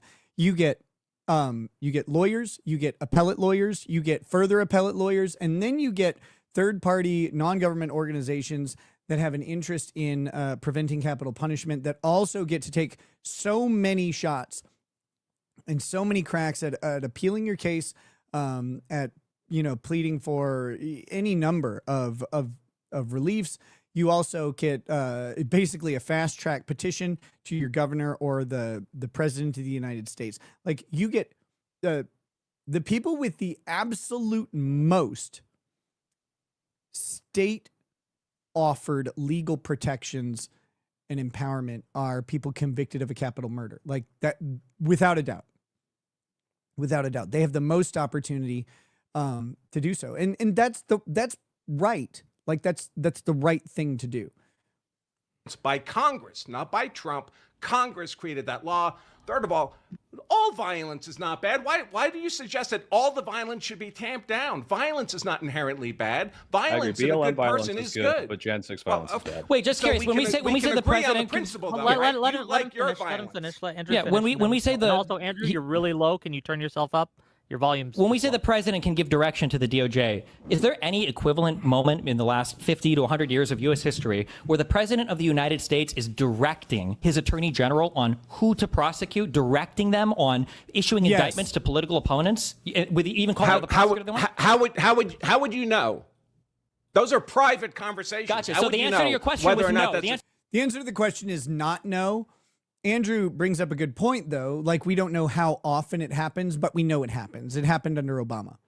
Very specific. Very specifically happened under Obama. It was in regards to 501c3s and tax contributions. There's a bunch of ones we can infer, but we know it happened there. We know that happened. Kimberly Campbell, 8355, says, Jake Lang, a January 6er, spent 4 years in jail without a trial. That's crazy. I wonder if I met him.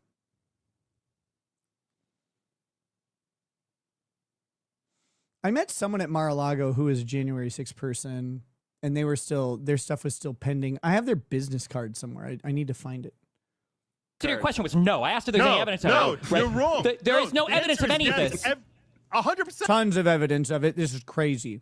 This happens all the time. Trump himself was investigated at the direction of Obama. There is. What's the evidence? Here's one of the things I'm about to tell you. He's about to not tell us, by the way. Spoiler alert. Go ahead. No. I'll tell you right now. The role of the DOJ is Ignore him. Manifesting the will of the executive. This is one of the things that during the There's a confirmation unitary executive theory. It's such bullshit. You guys don't even believe in this shit. You would lose your mind if a Democrat did this. It's such bullshit. Yeah, because this is a child's. You don't even believe in this. It's so retarded. You're terrified of actually hearing an answer. So you have to cut me off when you see I'm making a point that actually just completely blows up. Can I just short circuit it and explain it like half the time it's going to take you to stumble through it? What? No, actually, you're really bad at it, Destiny. So you can't short circuit it and explain it in half the time. Even if Joe were stumbling through it, Joe is explaining it correctly, and you have no fucking idea. Hold on. I don't want you to short circuit because you do not know. It's not unitary executive theory. It is the sole purpose of the DOJ is to manifest the will. They are part of the executive branch. Manifest the will of who? The president. Of the executive. Of the president? Of the president. Then why do special counsels exist? Why do special counsels exist? And here Destiny goes, full fucking retard. Full fucking retard. The special counsel exists because the Department of Justice is the manifest will of the president in the legal realm. And therefore, if you have someone in the DOJ or the president himself who needs to be looked at, you need a counsel that is removed from the DOJ, but still a government employee, which is the special counsel. And they are empowered with special investigative powers that the president cannot shut down.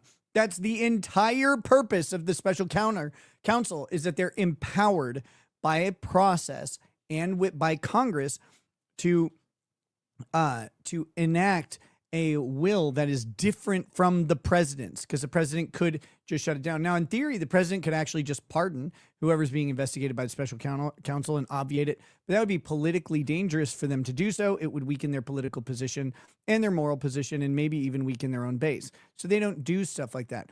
But Destiny doesn't he doesn't understand the most basic concepts in this area. The special counsel exists because the DOJ is completely subservient to the president. So much so that a president, and we learned that this was true, by the way, that the president saying, yeah, you know that guy you're looking into? Don't worry about that, is sufficient to end an investigation by the DOJ into the person. And it falls under the president's pardon powers. He has effectively 4 pardon powers. The one is the power of the pardon. Another is the power of commutation. The other one is the power to halt a preliminary investigation.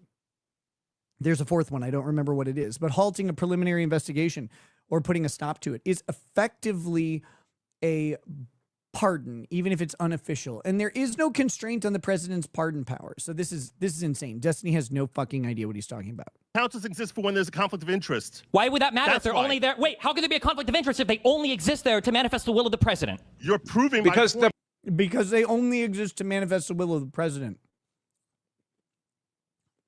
Oh my God. The president can have a conflict of interest. Yes, how can he conflict with interest with his own self, with his own Department of Justice? Oh my God. listen. Slow down for a second. Slow down, because I don't think you just understand basic civics about how our government basic civics, functions. but you won't So give me an our example of anybody basic doing what Trump civics- did. Go ahead.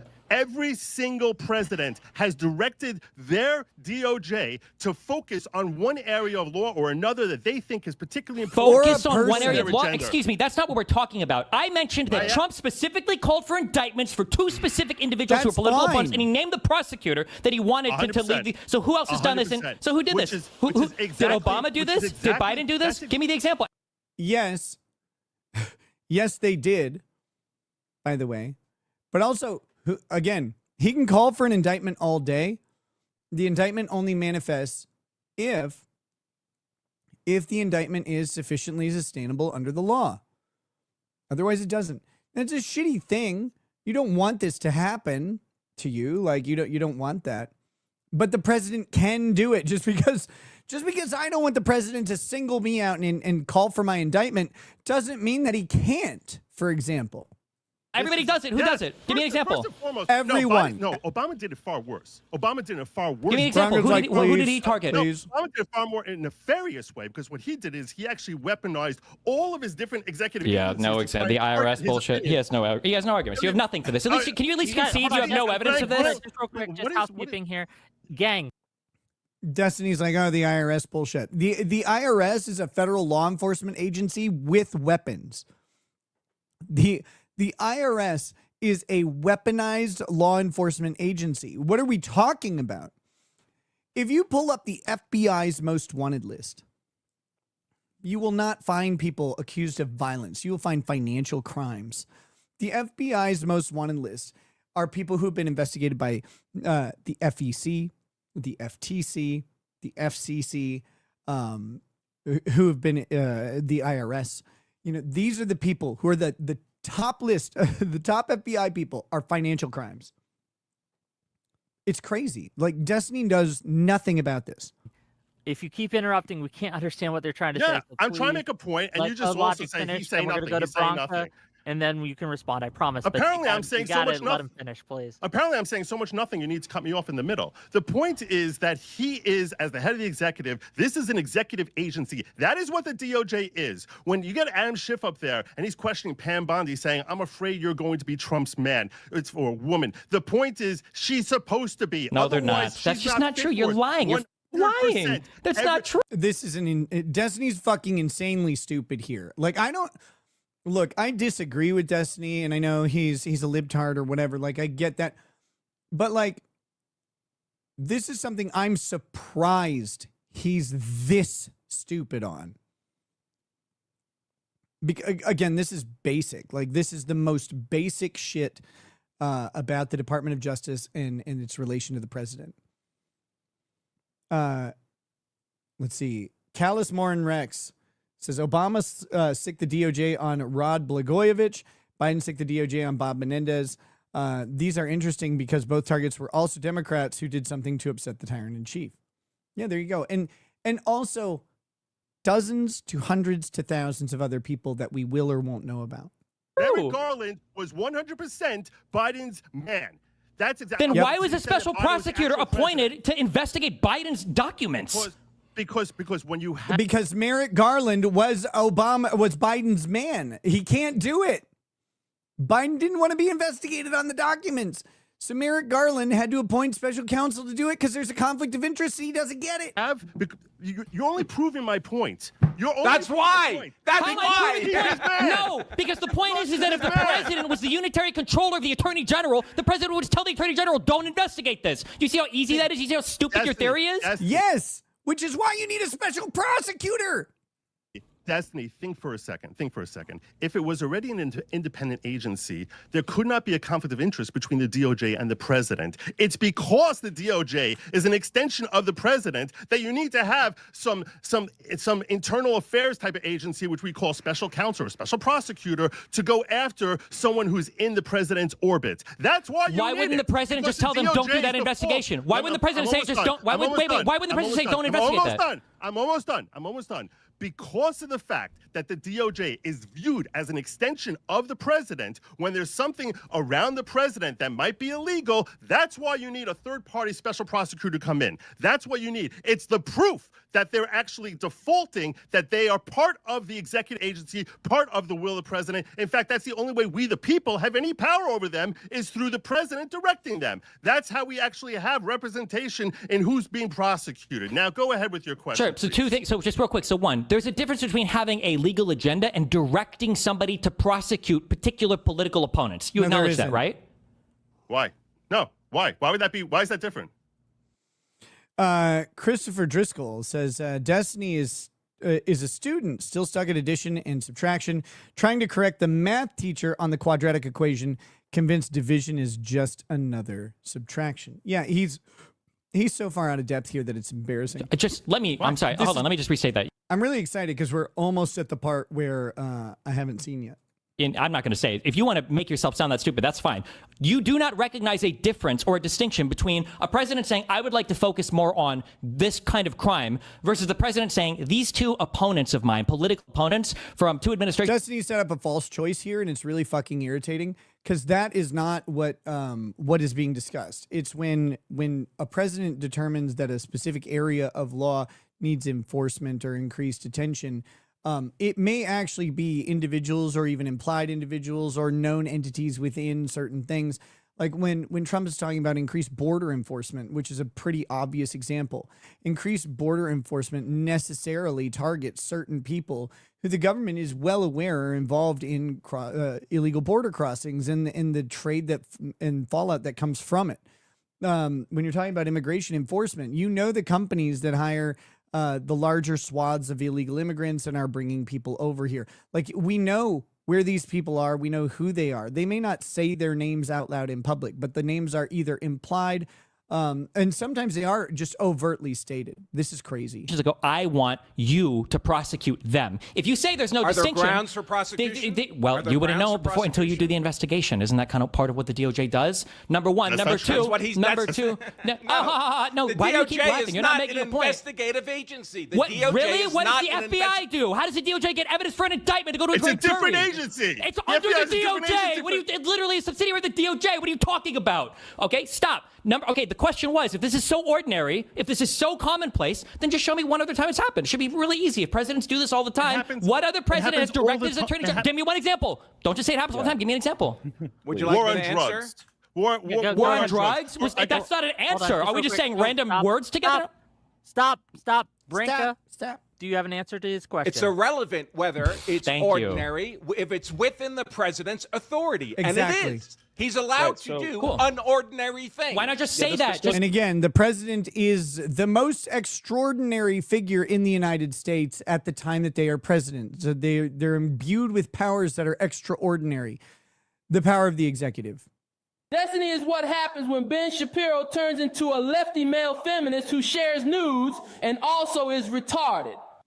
Maybe you just described Ben Shapiro. Did you think about that? Say that. It's extraordinary. It's never happened. Yeah, that's great. Just open with that next time instead of saying everybody does it. Not everybody does it. Trump is the most egregious abuser of the DOJ. Because you won't stop talking. You say wrong shit. I can't help it. Describing this as vaguely as possible. It's, hey, this is the president's purview to do this thing and direct these departments. And we're saying, hey, when has the president ever called for the killing of people within his government in this certain way? Not, hey, he's going and saying maybe we could kill American citizens if it helps the war on drugs, or hey, we need to Obama killed American citizens. He didn't just call for it, he did it. Obama went to Eric Holder and he asked his DOJ and his Office of Legal Counsel. He had the authority to do it. He didn't direct them. That's the difference between Obama and Trump. Why does his DOJ give him authority? How does his DOJ give him authority? He went to them for the legal memo. What do you mean? The whole Eric Holder memo literally And again, completely off base here. Presidents don't go to the DOJ for permission. Presidents go to the DOJ for an excuse. Can I do this? Can you defend it? Is the implied question. Can I do this? It's not, Mom, may I? It's, I need you to tell me why I'm able to do this, because I'm going to do this. The DOJ's job is to justify it, just like they did with George Bush and enhanced interrogation techniques, including waterboarding. There's a DOJ memo saying that waterboarding does not fall under the internationally recognized definitions of torture, and therefore it is sufficient. That was found to be not correct by somebody, I think the Supreme Court, but that was the DOJ opinion. It was defensible, and Bush acted accordingly. But he didn't waterboard people because the DOJ said he was it was okay. He was waterboarding people, and he needed the DOJ to defend it. Obama needed an opinion that he could drop a missile right up fucking Anwar al-Awlaki's anus and blow up him and his American-born 16-year-old son without any trial. That's what he needed a legal opinion for. That's what he went for. But it wasn't permission. The president's power is not subject to the DOJ. It just makes it more convenient to defend if you know in advance what you're going to be defending. Details this. He went to them to find out if he felt he had the authority to even act this way. There's a difference between him and Trump firing every attorney general that he doesn't agree with. Justice. The president is not subordinate to the Department of Justice. The president is subordinate to the Constitution of the United States, and he's supposed to act in a way that comports with what the law is. So the president might consult this Department of Justice instead of like Donald Trump, who only And again, he's trying to now conflate this with the Constitution, but this is wrong. This is wrong. The DOJ exists because Congress created it to help the president execute law. Is joint powers of the legislative and the executive coming together to put all of that under the authority of the executive branch. Like, this is crazy. And his attorney general, he can appoint and fire whoever he wants. It's his attorney general, the attorney general of the president. What is Joe doing right now? I love that. That's a good pause face. Differs with his personal attorneys, and instead of breaking every law and hoping to win in court, Obama tried to follow the law ahead of time, which is what you're supposed to do. The law is there to check your behavior before you do. It's not there as a consequence for you to intentionally break it over and over again. Okay, we gotta let the other side respond without interruption, just for a little bit. Okay, just go ahead, Branka, please. You can respond. If it's okay for Obama, to actually kill American citizens, why would it be inappropriate for Trump to advocate killing American citizens without actually doing it? Because Obama was exercising his powers as the head of the military, as the commander-in-chief. As the commander-in-chief, number one, and number two, it was in a theater of war where we already had a pre-existing authorization for the use of military force. In order for it, we already have a broad AUMF that has been not challenged by. The AUMF is not as broad as he thinks, and whether or not it encompasses Yemen, when there was peace in Yemen at the time, is actually very questionable. That drone striking of Anwar al-Awlaki was questionably legal. Now, he's a scumbag, so most people don't give a shit. And they're like, well, good, he's dead. Right? Like, they don't care. And I'm like, it's not like Donny Osmond or something where people are crying about it. This guy was an absolute dirtball. And everybody's happy he's dead. But his ability to do this in Yemen is actually questionable. And whether or not he's a sufficient military target, like these are not simple questions. Destiny's like, no, Obama did it right. It's like, who challenged him? Who actually challenged the rightness of it?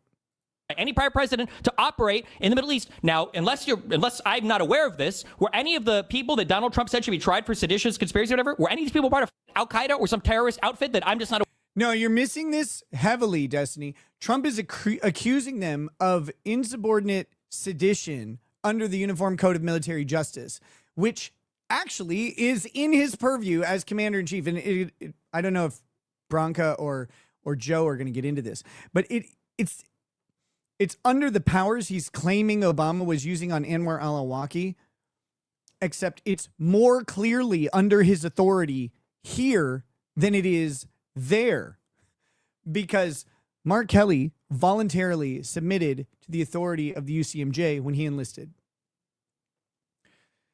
Anyone who's under the UCMJ is not allowed to speak seditiously. They're not allowed to encourage or foment sedition or treason. It is an offense punishable by death under the UCMJ. It is much more clear.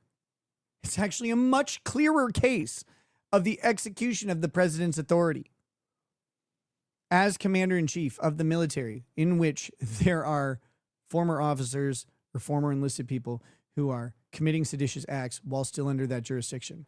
is much more clearly within his purview here than it is with Anwar al-Awlaki, because while he may have been aiding and abetting an enemy, he was not tried for it.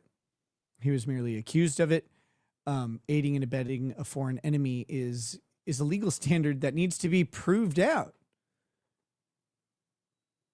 And the missile from the drone wasn't a response in defense, like in some sort of reasonable defense. They went to him. They went to where he was without a warrant, without anything, and blew him up. And again, good. Guy sucks. But did that make the action, like, just because the guy sucks, does that make the actions legal? No, it's a complex question. The seditious six may be seditious. I don't think they'd get the death penalty even if they were convicted, but they might. They could, in theory. I think there'd be a huge political uproar over it. Aware of that Trump didn't publicize. Callis Mornet Rex says the proper question to destiny is, when did any Republican congressmen or senators commit obvious sedition under Obama or Biden? His answer would be really simple, and this is to just testament to what destiny would do. Not saying it's correct, but his answer, and his gaggle of retards would cheer, would be that January 6th, and anybody who advocated in January 6th or advocated that there was any sort of fraud in the election or any sort of election interference or whatever, that those people were engaged in sedition or treason because they were disrupting the democratic election process. That would be his answer. I'm not saying it's correct, but there's no one actually scoring these debates as like right and wrong. So that would be how he would respond. Information about? Sedition doesn't require that.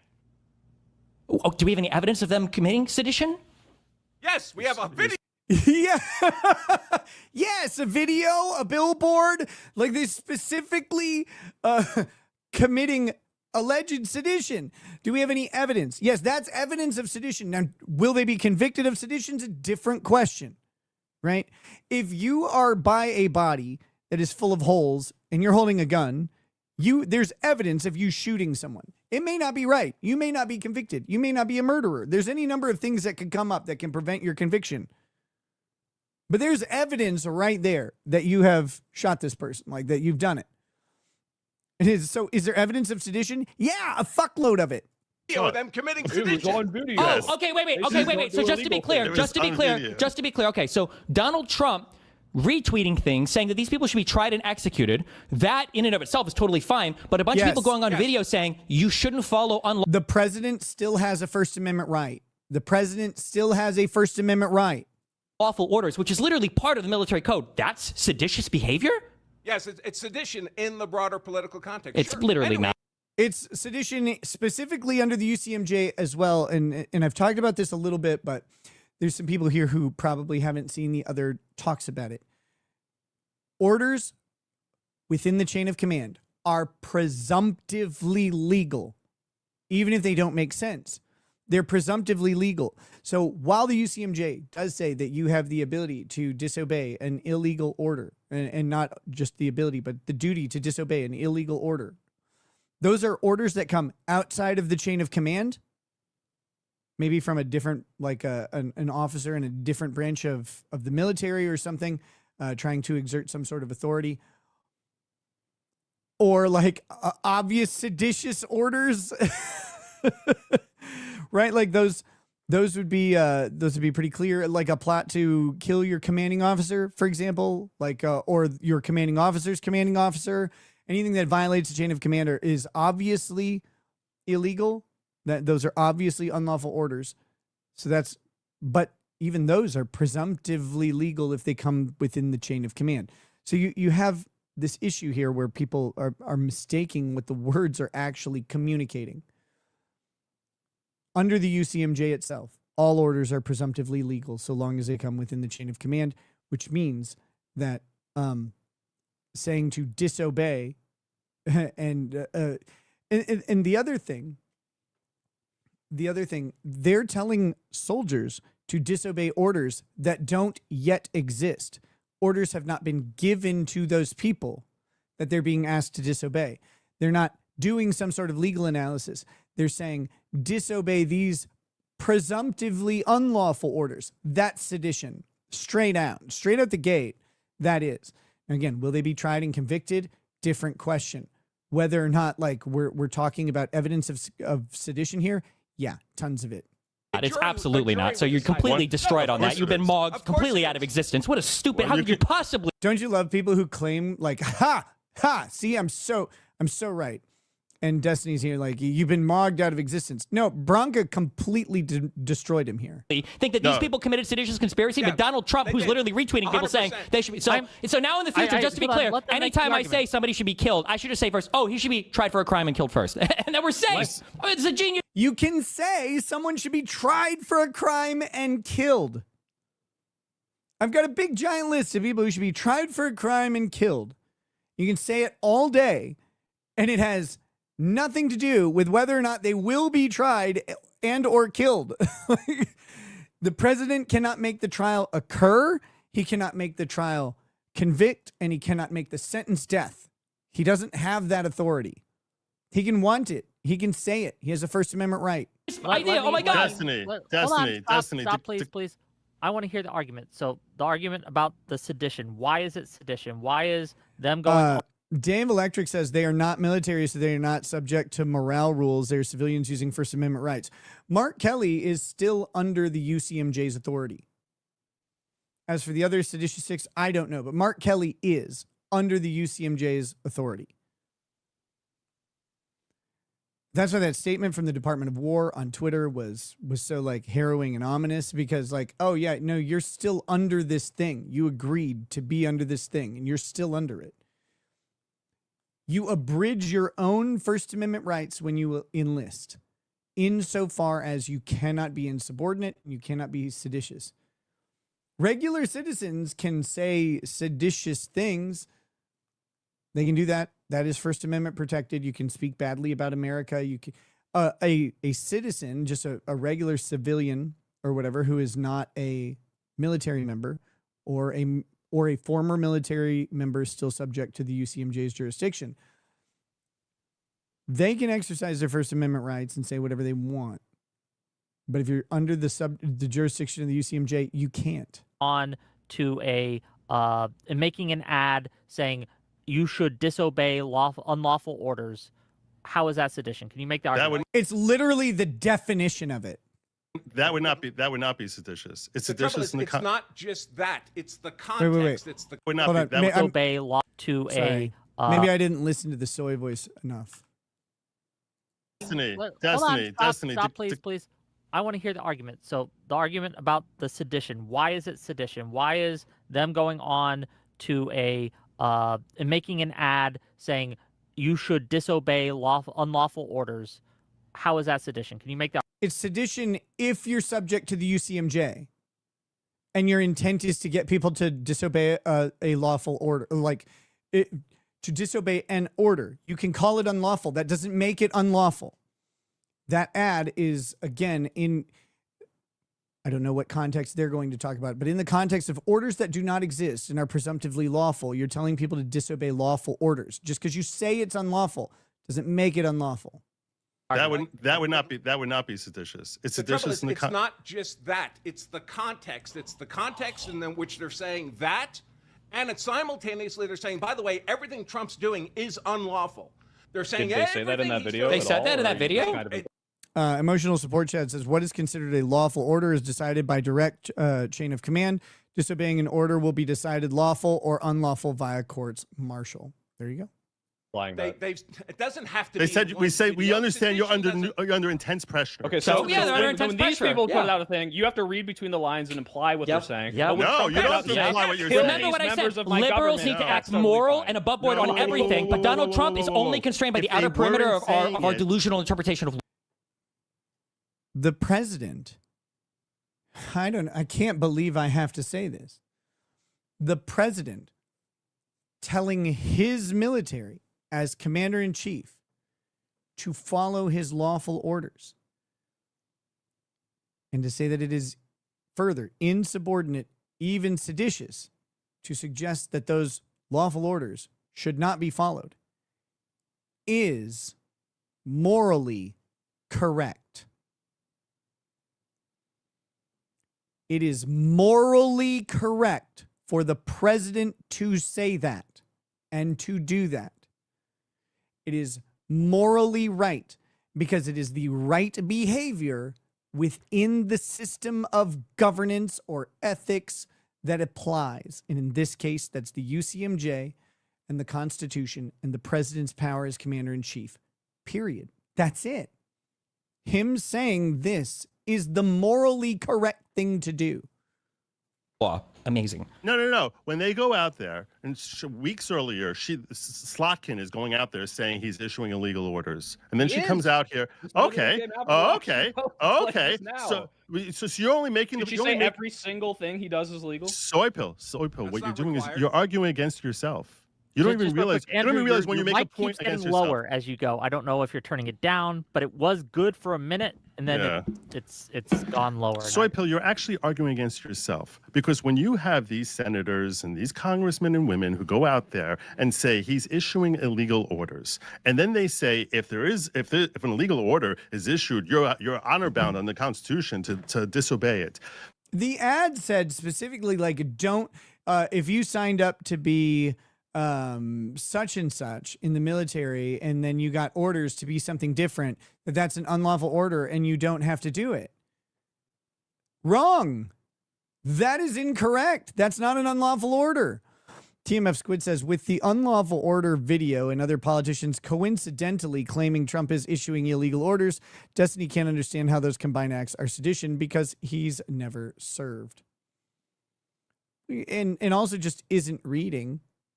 The only possible purpose for making that is to basically plant the seed in the minds of military that every time they have an order, they should sit there and try and Dave Electric, again, if you're a civilian, no, it doesn't apply.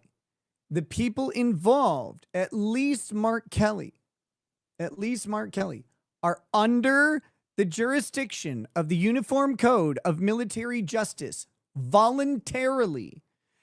And as long as they're under that, they're not civilians. I know he's retired, but he's getting a military pension, which means he's under the UCMJ. He is still subject to the rule. And if you don't get that, I don't know what to tell you. Go like, I don't know, go golfing in a swimming pool. Calculate, is this constitutional? Do I think it's constitutional? When you try to actually put this into a practical sense, rather than applying it to an individual scenario. Were both those statements true? Were both the statements true? Wasn't Trump issuing illegal orders?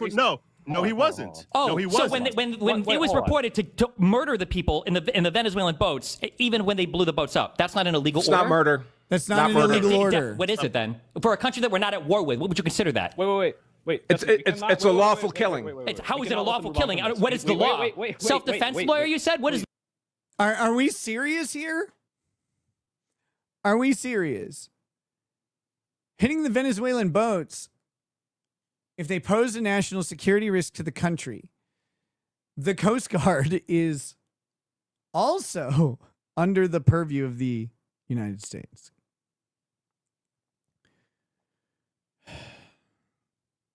Sorry, my go. We can't let them move on from this because Flawed Logic just said there is no other possible explanation. Wait, which name did I get now? He called him Flawed Logic. That was very smart. Flawed Logic? What was it? You called him Chud Logic. He's good logic. I promise you. It's not God Logic, not Chud Logic. The only explanation for Slotkin saying this is to plant the seed of doubt and make them question every order. Why is it in the military training to say you shouldn't obey illegal orders? Is it to make every single military person like question every single order and like, oh, we want to have a military that's insubordinate? Or is it because you aren't allowed to follow illegal orders and you It's the very same people. That's a good question. It's a fair question, Soy Pill. And I'll tell you, it's the very same people and those in their camp who are continually saying there's one illegal order after another where they've continually been proven wrong. Can you imagine the amount of estrogen you could squeeze out of some of these people? Like, good Lord. And that's not an offense to the ladies. There's more estrogen than you guys have, and you guys are the ones who need it. This is unreal. Like, these people are freaking out about the government being like, well, we're going to look, I'm pro-drug. And they're freaking out about like blowing up these drug boats coming in illegally to illegally enter the country and to supply illegal narcotics within the country in violation of so many laws not only state laws, but federal laws and international laws, all of them being broken all the time, like constantly, as well as admiralty laws, are all being broken. And so we blow up a boat. And they're like, I can't believe they blew up a boat. Well, I fucking can. If I was on one of those Venezuelan, like, cocaine submarines or whatever, I would be expecting to be blown up the entire time. They're like, can you believe they did this? Yeah, really easily. In fact, almost every country on earth would do that. If they know about it, they're gonna blow those up. The shit that happens on the open sea is wild. Like it's nutty. It's nutty. Like they like, you just shoot like Somali pirates come up to your boat now. You just blow up their fucking boat. Anybody does. Everybody does.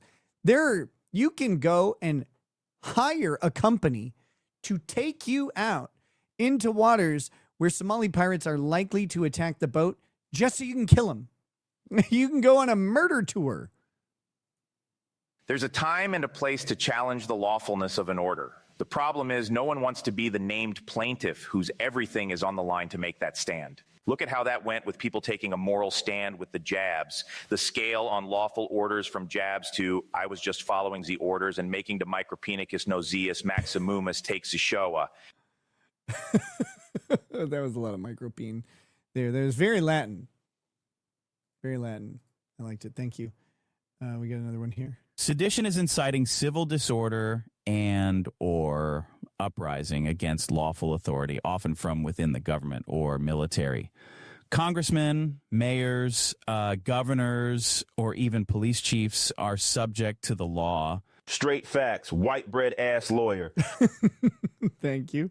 Thank you. Here we go. It is good to be amongst the unbreaded knickers once again. Peace be with you. And also with you and your spirit. Thank you for being here. Billdozer74 over on Rumble says, Destiny is a bitch-made little figgot. Hello, Twitch. That never engages in good faith discussions and has obviously never been smacked in the mouth. Is a Will Smith mouth. Wolfgang Deo says, WTF is even going on? Totally gay and what the fuck? Where is our unbreaded? I'm going to take a shot for you. I don't think I can do unbreaded on Twitch. Nice to see you, Wolfgang. Thank you for the 100 bits over on Twitch. They've basically been claiming this is illegal, that's illegal. You just said I will answer your question. No, so when she's going out this there isn't my and question saying, at all.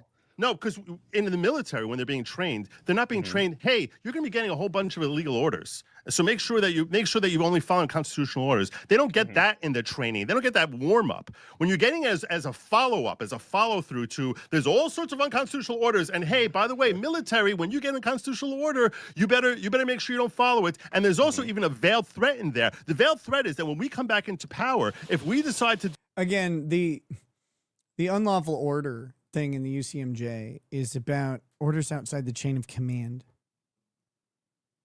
Determine those are unconstitutional, we're going to prosecute you military members for following these orders, and you're not going to be able to say, and we've even heard Schumer go out there and we've heard others say that, hey, you're not going to be able to say we were following orders. Remember the Nuremberg trials. That's what the left has been saying right now. So in this entire context, the only Holy Movie Star says the boats wouldn't be bombed if drugs were pure. They would be bombed by Pfizer. reason to do it is to weaken the military and have our military members basically question every single order rather than relying on the default that our military has had for the last 250 years that, hey, when I get an order, it's constitutional. Okay, so you keep saying only reason. Could it be possible? Is there not a world that exists in which Donald Trump has done something illegal and people want the people not to follow that order? Is that possible? That is. They can't name one. Okay. The murder of the Venezuelan people after the boats, killing people after the boats already been destroyed. That's a war crime and it's illegal in the United States. It's not a war crime. What the fuck are you talking about? And it's not illegal in the United States. What is he talking about? You can't do that. Yes, you can. No, you can't. He did. See, this is the other thing, and this is about the exercise of power and something Destiny doesn't understand. You can't do that. He did. He did. And despite the duty to ignore a lawful or an unlawful order, right? No one did. Everybody did it. They did the thing. Here we go. This is UCMJlaw.com. Can service members refuse an illegal order? Lessons from the LA Guard ruling for Article 92. A recent federal court decision has put the issue of illegal orders back in the spotlight. On September 2nd, Judge Charles R. Breyer ruled that former President Trump's deployment of thousands of National Guard troops and active duty Marines violated the Posse Comitatus Act. That's not correct. A federal law that restricts use of military forces in domestic law enforcement. The ruling raises an important question for service members. What happens if you receive an order that turns out to be illegal?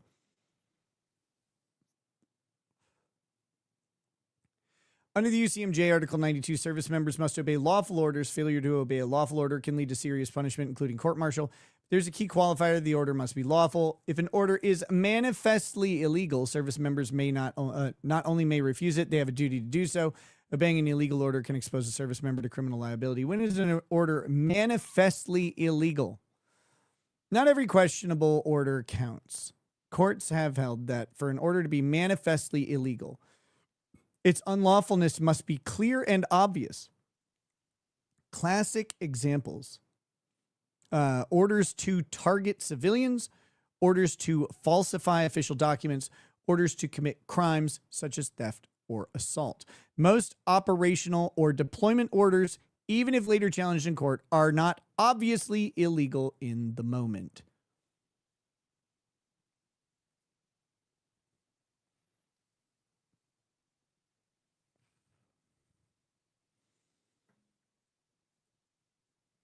They're saying that these are illegal orders because someone determined later it to be illegal. And the question is actually still unresolved at the moment. Holy shit, Wolfgang Deo has gifted, let's see, 1, 2, 3, 4, 5 subs over on Twitch. Thank you. Thank you. That's awesome. Wolfgang says, Lamau, you have the tags LGBT and bi person of color on Twitch. And now you need retard and you have all the cards. That's correct. My Twitch stream is LGBTQ and bi person of color friendly. And also the host is both of those things. Kurt and Destiny need to have a micropene fight / debate. It would be like a bitch chihuahua scissoring a Jabba the Hutt. I'm going to allow that. Let's keep it uncivil. We're at 9 micropenes now. 9 of those.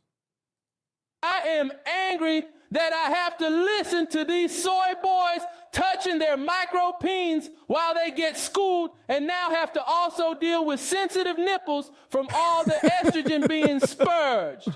Fuck this. Fuck this. Sensitive nipples, big problem. Big problem. Holly Movie Star says, because they're poisoned with fentanyl is why the boat goes boom.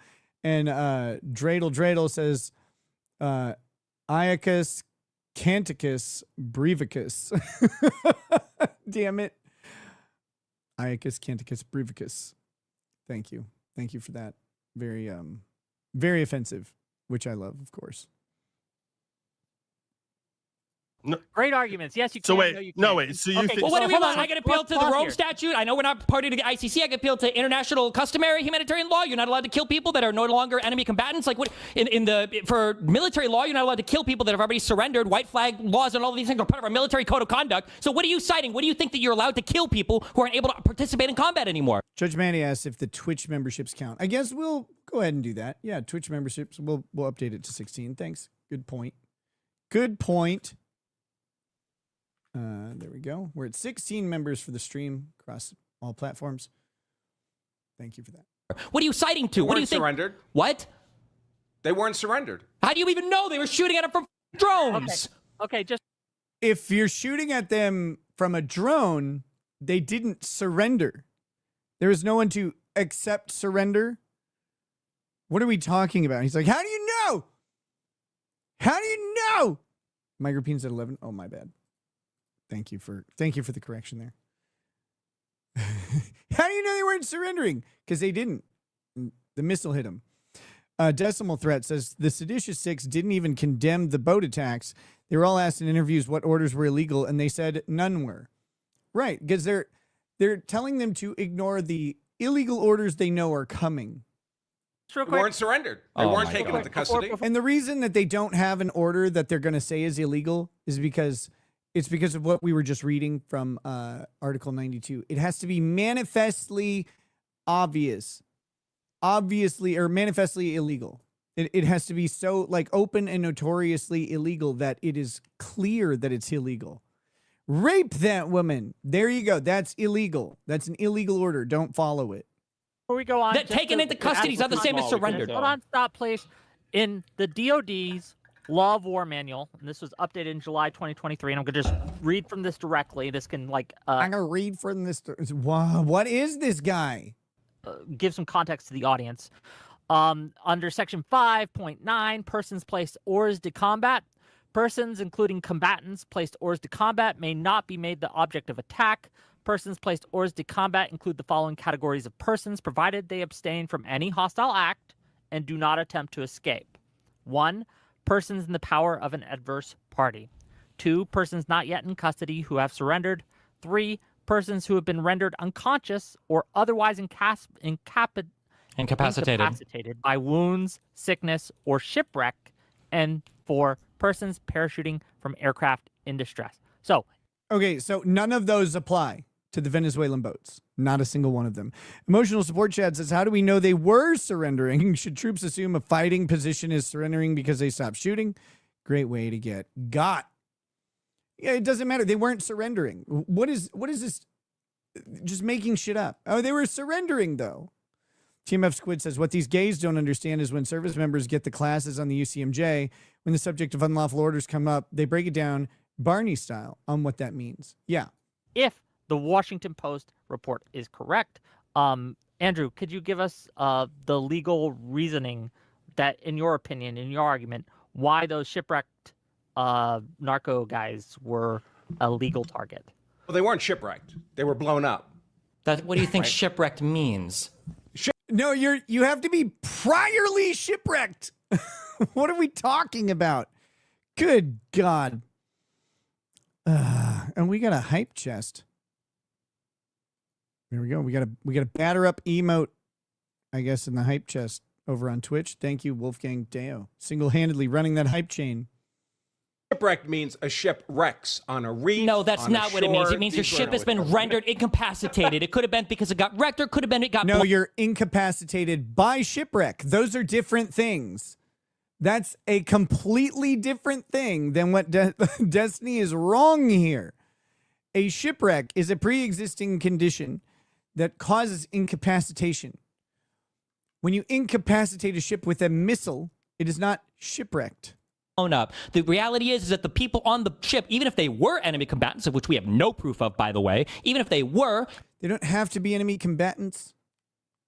As soon as their ship has been rendered unable to perform any combat functions, and the people in the water, they have obtained... Where does it say that? Say, why don't... No. You're a lawyer. What do you... Hey, I'm curious. Wait. No.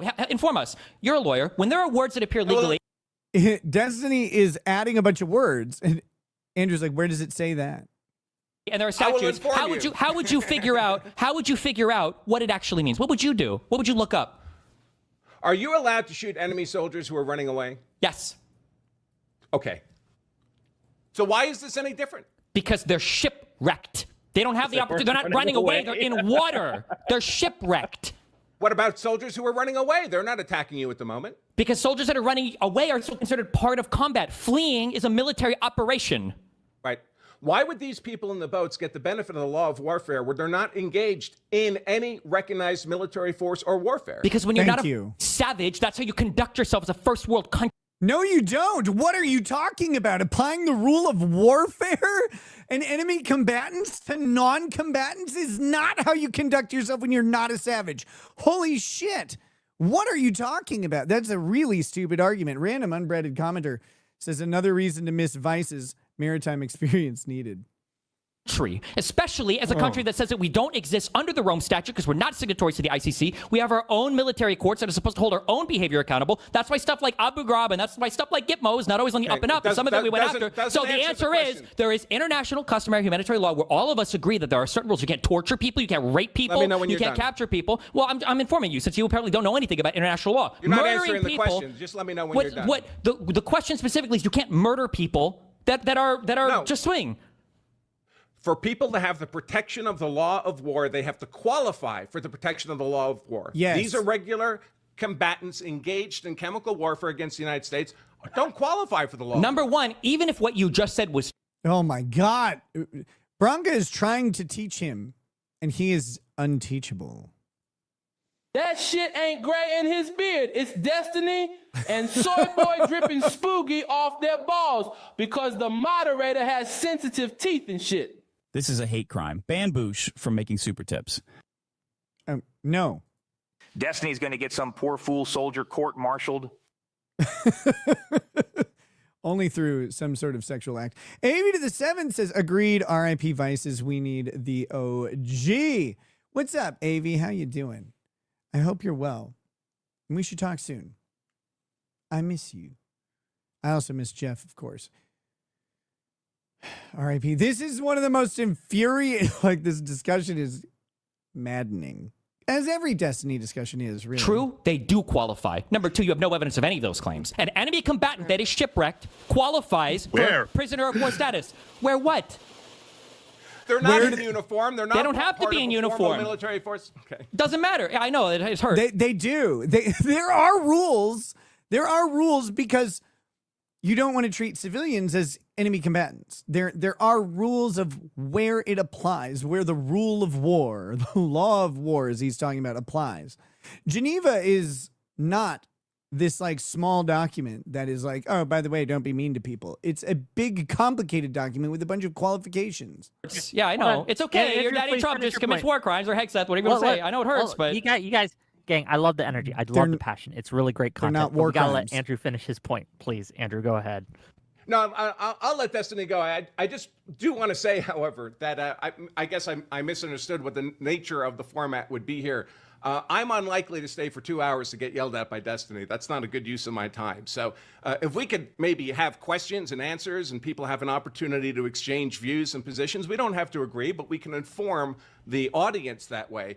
Getting yelled at by Destiny for 2 hours isn't informing anybody.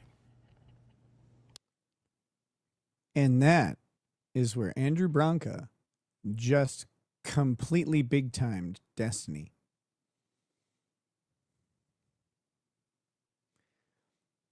And it's funny because like the Destiny sycophants will claim that as like, oh, he's a pussy, he's running away or whatever. But Branca's like, yeah, I don't have any interest in being yelled at by an idiot. So I'm going to go. I don't need to do this. This is silly. It's not a good use of my time or expertise or education. And it's not. It's not. And he nails him here. There is nothing Destiny can say that will unbig time what just happened. Let's see. Emotional support Chad says Destiny would never hold people on his side to anywhere close to his own standards. As Biden did this to January 6ers and ICE agents he'd celebrate. Well, I won't say that, although I do believe you're correct. But I won't say it, so that makes it okay. I'll be nicer. It's not about you being mean, you tard. And again, that is him trying to reclaim some power from what just happened. You got big timed, not because you're being mean. Andrew doesn't care if you're mean to him. What you're doing is wasting his time, and his time is more valuable than yours. His education experience is beyond yours. You've invited experts onto your stream and you're just yelling at them. They don't need to do that. It's not profitable or beneficial for them or the audience. It's not about you being nice.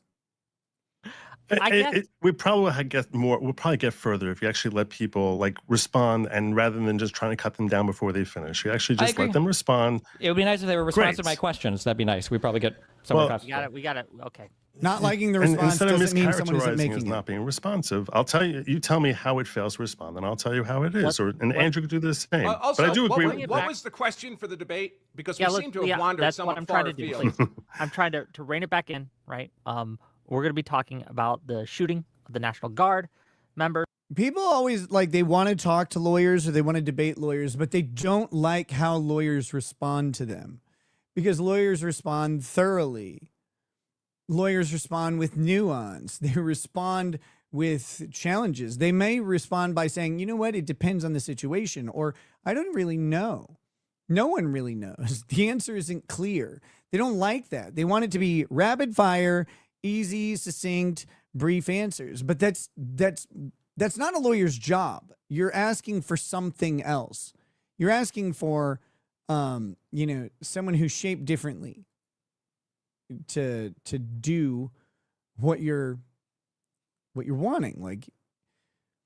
Because if you're asking essentially for this, this is what you're asking for. When you're asking for someone who has answers that aren't necessarily thoroughly vetted in a legal structure that's objective. You're asking for someone to give opinions that are quick and easily digestible. And that digestible, obvious theme of this photo. But that's what you're looking for. If you're looking for a lawyer, you're going to get complicated answers that sometimes are lengthy. Team F Squid says, I thought Destiny was dumb and ignorant before, but the shipwreck comment made me think he's below the average Downs person.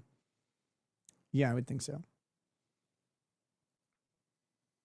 Bronca School in Destiny is epic. Stick that micropene pacifier back in your mangoose slurping mouth, son. Daddy is about to teach you how to be a man. Classy and professional, Andrew. Legendary. Yeah. I mean, and it's funny when you ask someone whose profession is to discuss, analyze, and debate, and to advocate also. When you ask someone to do that who does it professionally, and then they come on and you just throw a fucking tantrum. Why were you asking this person? Why would I listen to Destiny? The man who is such a cuck, he let another man she bore his wife and ended up being divorced because she left him. He's not even man enough to keep his wife. True micropen. She bore. I love how it handles random punctuations and stuff. It just has no idea what to do. She bore. All right, back to this. Right, and who bears responsibility and to what extent they bear responsibility, and if Trump does so. So let's kind of reset, get it back on track. Okay, so I have a question because they really want to answer questions. Go ahead, ask your question. I better be on track, or else Do you think Donald Trump has ever toned down rhetoric, or has he only ever made it worse in the last year? He's allowed to engage in rhetoric. He's a politician. He has no That's not obligation what I didn't. What is the purpose of this question? Do you think Donald Trump has ever toned down rhetoric?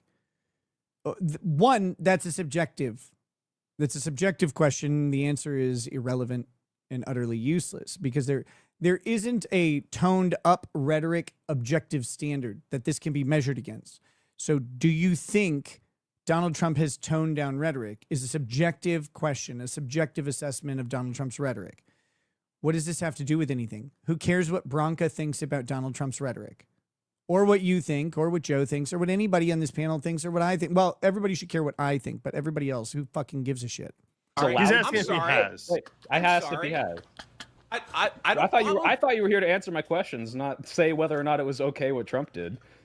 All right, I get to speak what I'd like to say. Is that okay? You can tell the audience that I failed. Let him give his answer, and if it's not responsive to your question, you can remind him of that after he's given his answer. I don't work for you, Soy Pill. I don't have to answer questions to your satisfaction. Yeah, well, you also answer the I'm sorry. Hold on. I'm going to have to start meeting people. I'm going to bow out if this is. I'm not spending 2 hours of my night like this. This is pointless. Just answer my question. Finish your statement. You Andrew. won't Go let ahead, him. please. State your question, Soy Pill, and I will provide the answer I believe is appropriate for me. Go ahead. Okay, has Donald Trump ever turned down the rhetoric, or has he only ever inflated it and made it worse? I think the question's irrelevant. That's a false. It's a false dilemma, by the way. Has he ever toned down the rhetoric, or has he only ever inflated it and make it worse?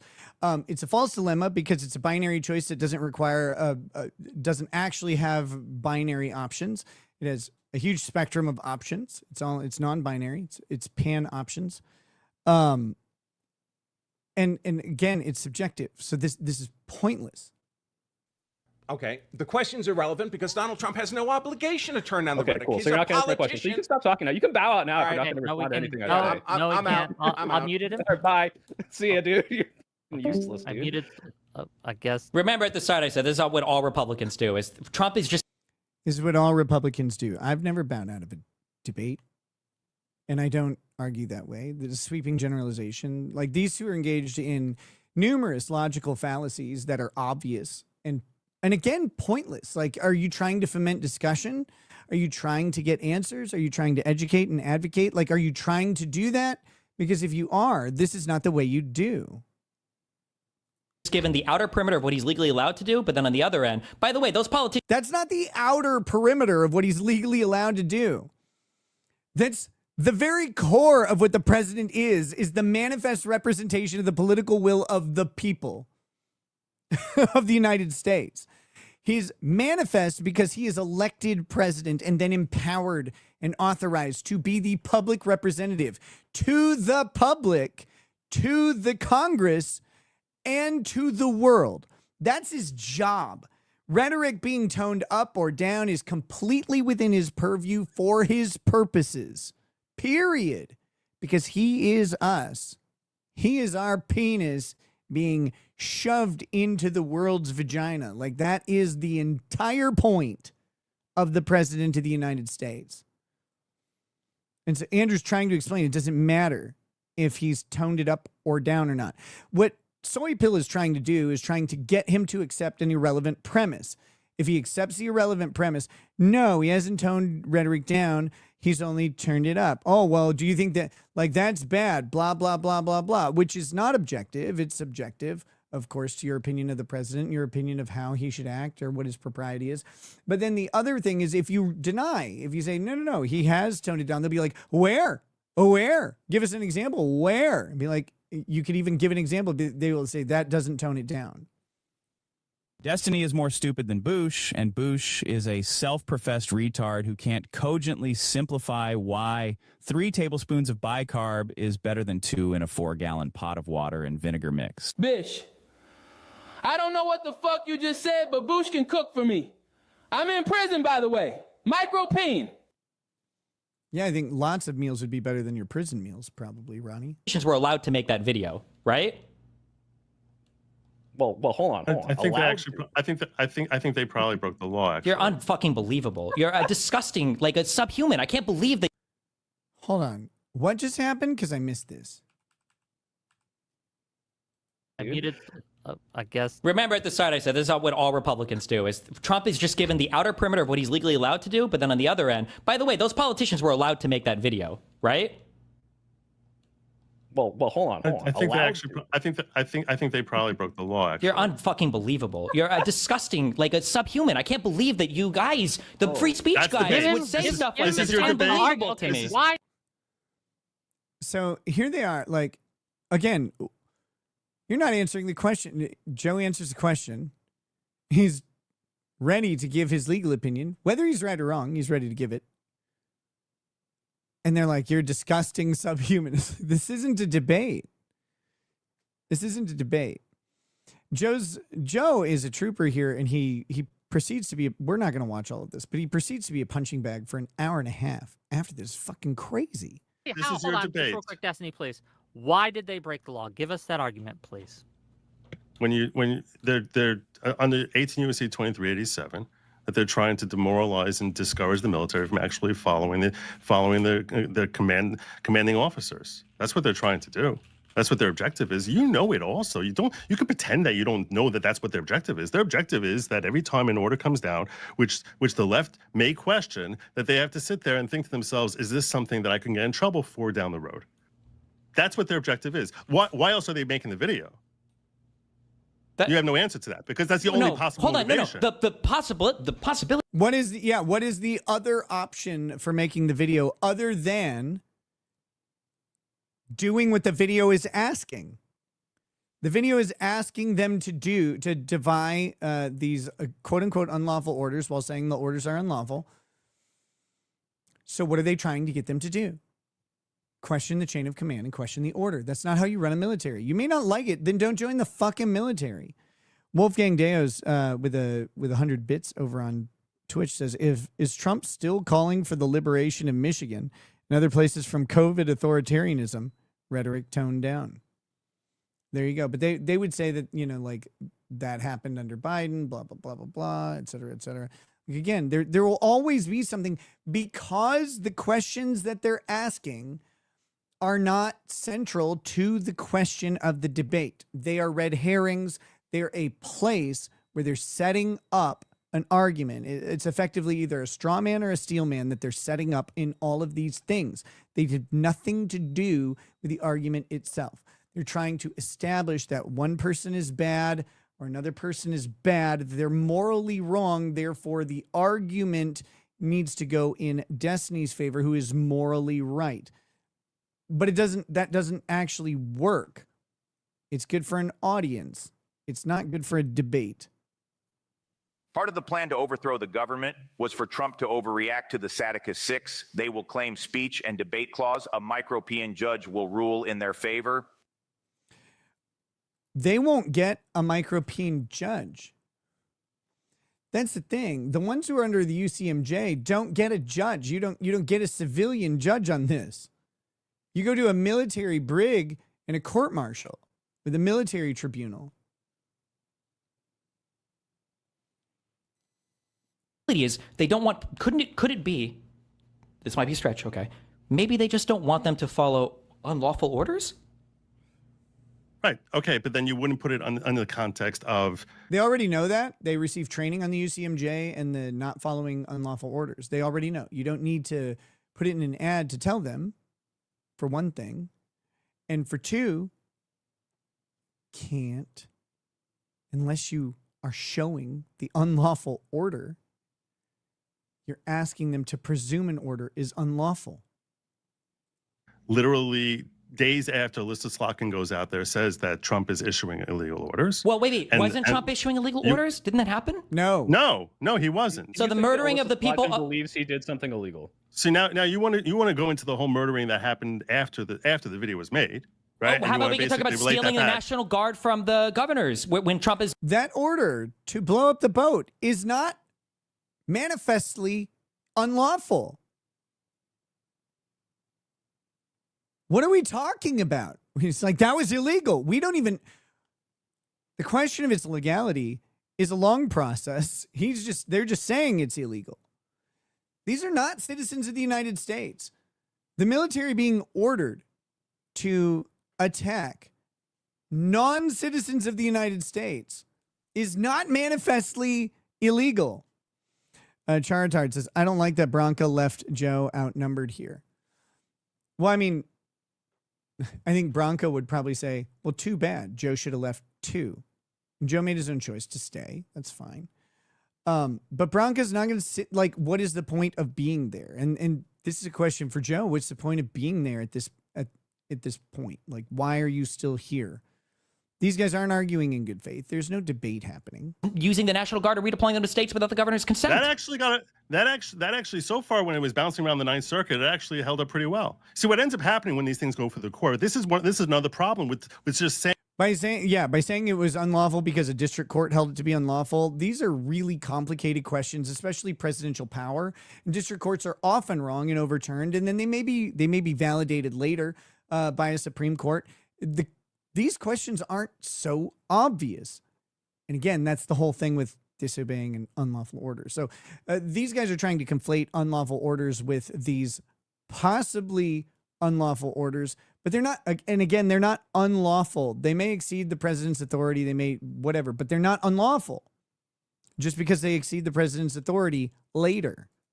Telling a military member, you decide what's unconstitutional. Let me just finish my point. No, wait, hold on. No, you made a claim. You made a claim. Wait, just real quick. You made a claim. My understanding is the last thing that went through the DC. Let me finish my point. No. You made a claim. Well, but maybe he'll answer your question when he finishes his point if you just let him. They said no, he wasn't allowed to do that. That deployment was illegal. True or not true? It depends on what there's so many cases going on. I'm not going to tell you that I can tell you in this court versus in that court that this is the status as of right now here versus that one over there. Now, maybe somehow you got your hands on some sort of AI there, which is able to flesh out for you in the Ninth Circuit versus DC Circuit versus what's happening in Washington versus what's happening in Illinois and California. And that's another thing. Depending on what circuit you bring this into, because depending on where things happen and where they claim have jurisdiction, you may end up with a circuit split that needs to be resolved by the Supreme Court of the United States. And I believe that this is going to the Supreme Court of the United States. As someone in the chat mentioned earlier, that now there's a stay on the order's illegality. Well, the deployment of the Guard anyway. I don't know if the Venezuelan boat thing has even had time to be addressed yet. You have something that can do that. I don't profess to have encyclopedic knowledge of the thousands of cases that the left has ended up causing because Trump became president. They're just not happy with any order he issues, that they're going to try and fight it in one jurisdiction after another. So I can't tell you. Wait, hello? In jurisdiction why? What my emotional support? Chad says Destiny needs stuffed inside the locker. You cut off okay. So then isn't it possible then? But for what? Sorry, isn't it possible then that Sokkin really did believe then, if this is really complicated and some courts are ruling some ways and some courts are ruling, that maybe these people did believe that Trump is issuing illegal orders? No. That doesn't matter. This is the problem again. He's arguing from a civilian position. The military is not a civilian organization. The military is the military. It is run like a military. It is run tyrannically. It is run efficiently, and it is run effectively. Now, military members may say, yeah, tell me how effective it is when I'm just standing around for 20 minutes waiting for my officer. I get it. But you don't get to say, oh, I genuinely believe these are unlawful orders, and you should. If an officer or an enlisted person or whatever did not deploy because they thought, oh, this deployment, this complex question of whether the president can call the National Guard up into these cities for the purposes he's stating, might be illegal. I'm not going to go to my deployment. They will be court-martialed and punished. Period. Even if it was later found to be unlawful deployment, they will still be court-martialed and punished. As we were reading, it has to be manifestly illegal, obviously illegal, not questionably legal. You can't have, well, maybe these are unlawful orders. Emotional support Chad says Congress has no authority to advise the military. Correct. They can only declare war. Oh no, it's very possible. It's very possible. Well, when you said it's so, don't they have the freedom? Don't they have the freedom to say? Don't they have the freedom then to say? No, because here's the question. They have to be acting under the default that it is constitutional, especially because so many of these orders that at the lower level are declared unconstitutional, and then as soon as you get to the circuit court, they say, no, that's totally fine.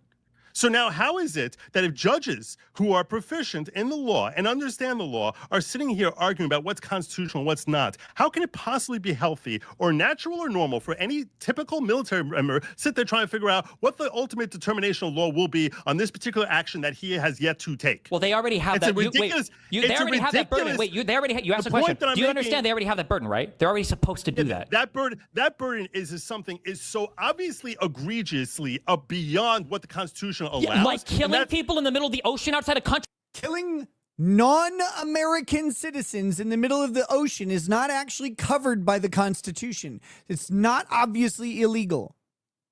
There's lots of reasons why the U.S. government might kill someone in the middle of the ocean. Piracy. They might kill someone in the middle of the ocean. Again, if they're attempting to illegally enter the country, especially if they're suspected of trafficking any sort of weapon or dangerous chemical substance. Now, I may disagree again with the war on drugs, and I may think drug enforcement is overbroad in this country, et cetera, et cetera, et cetera, and that this country likely has contributed, not likely, 100% has increased the danger associated with drug use and has increased the amount of illegal activity associated with drug use. This country has propagated an increasing drug problem around the world with our policies. We have done that. That said, the laws against trafficking drugs in international waters, in international skies, or at ports of entry are not illegal laws. They're not unlawful. And the enforcement of them, look, you can do a lot. You can do a lot to people under the law. Under the civilian law. Cops kill civilians all the time. Blanketly stating that killing someone on the open seas is unlawful is not correct. There's no way Destiny can make this claim. He's just saying it because he doesn't like it. More importantly, he doesn't like that Trump did it. That we're not even declared war against? You're coming to this case, which came up with after they made the video. This isn't about war. Destiny's hung up on war because, an admiral in the Navy was it? Let me look this up.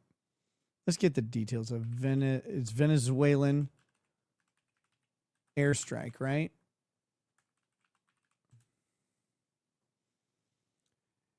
So 2025 U.S. Military strikes on alleged drug traffickers.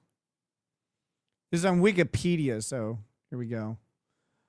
United States military began executing airstrikes in the Caribbean Sea, September 2025, positioned by the administration of Donald Trump as a mission to fight maritime drug trafficking in Latin America to the U.S. And in October, let's just go ahead and do this right now because people don't understand this. The president is the sole organ of foreign relations, and his actions in regard to relations with another country, in this case Venezuela, are not questionable by the courts. In this, they're not. If they determine that this is a political question, it defaults to the president being correct. The president can take a policing action stance against foreign nationals that will impact foreign relations. We did it once before. I think it was called Viet fucking Nam. And we weren't just killing people in boats, right? And in Vietnam, it's unclear if everyone was an enemy combatant or not. It's very unclear because there was lots of civilians involved in the war who are not necessarily obviously falling under the international definitions of what an illegal combatant or what an enemy combatant is. Team F Squid says Destiny is the literal definition, lowest IQ. If a service member pauses after every order to decide if it's lawful or not, he'd end up catching charges for insubordination, disrupting good order and discipline. Yes, exactly.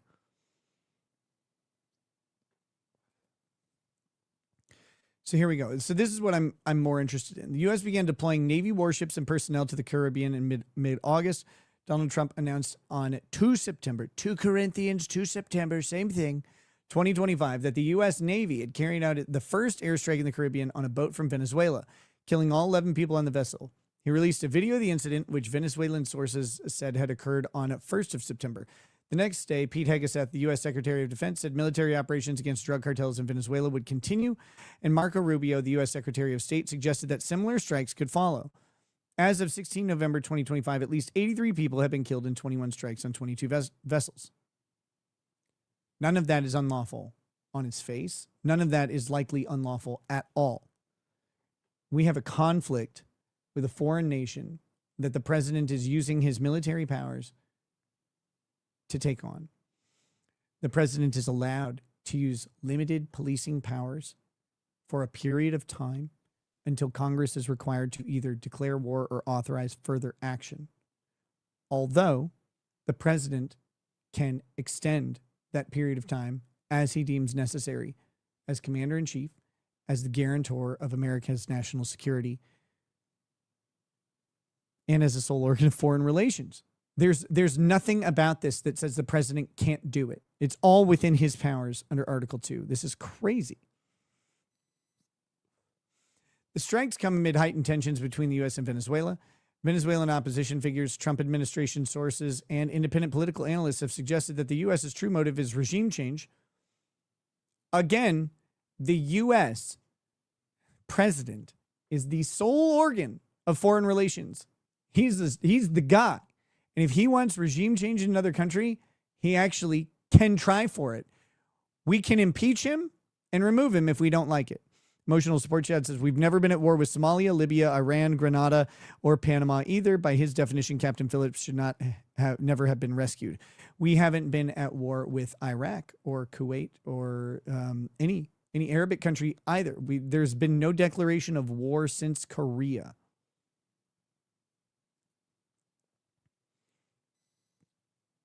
Let's see. Experts, human rights groups, and international bodies said the killings were illegal under U.S. and international law. Which one? Cite it. And the Colombian and Venezuelan governments have accused the U.S. of extrajudicial murder. As of 6th of November, the U.S. Senate has twice failed to pass resolutions that would limit Trump's authority to continue military action against Venezuela or airstrikes against alleged drug vessels. The Senate wouldn't have that authority anyway.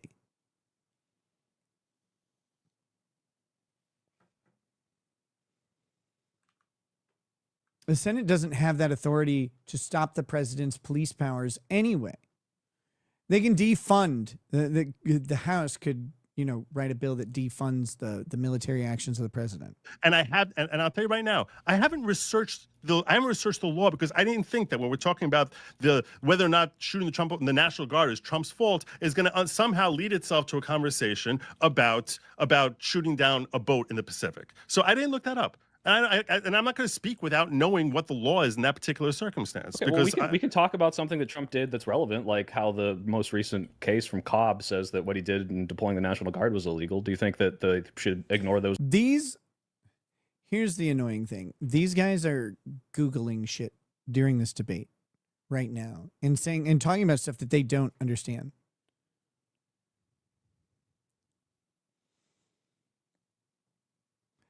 Dr. Chops is over on Twitch trying to make it more active. Come on, Twitch. You guys can talk. You guys are there. So here, this is again from Wikipedia. I'll bring this up just so you guys can see it too. Armed conflict declaration and escalation.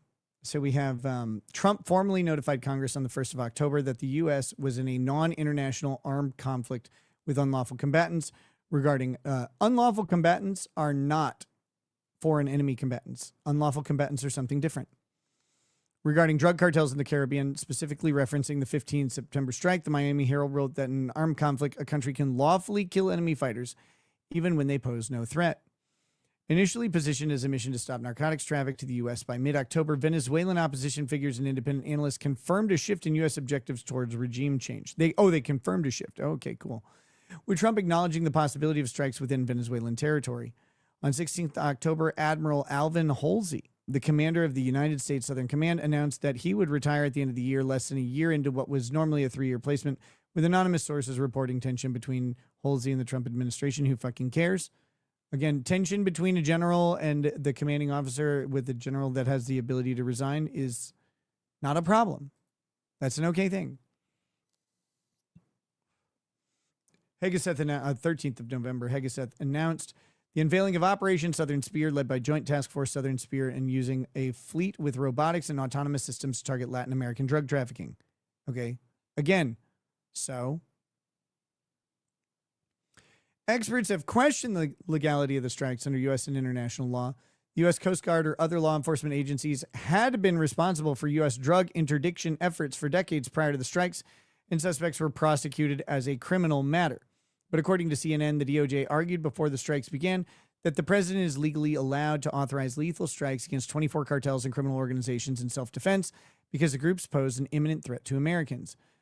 Experts speaking to the BBC said that the second of September strike was potentially illegal under international maritime and human rights law. Potentially, right?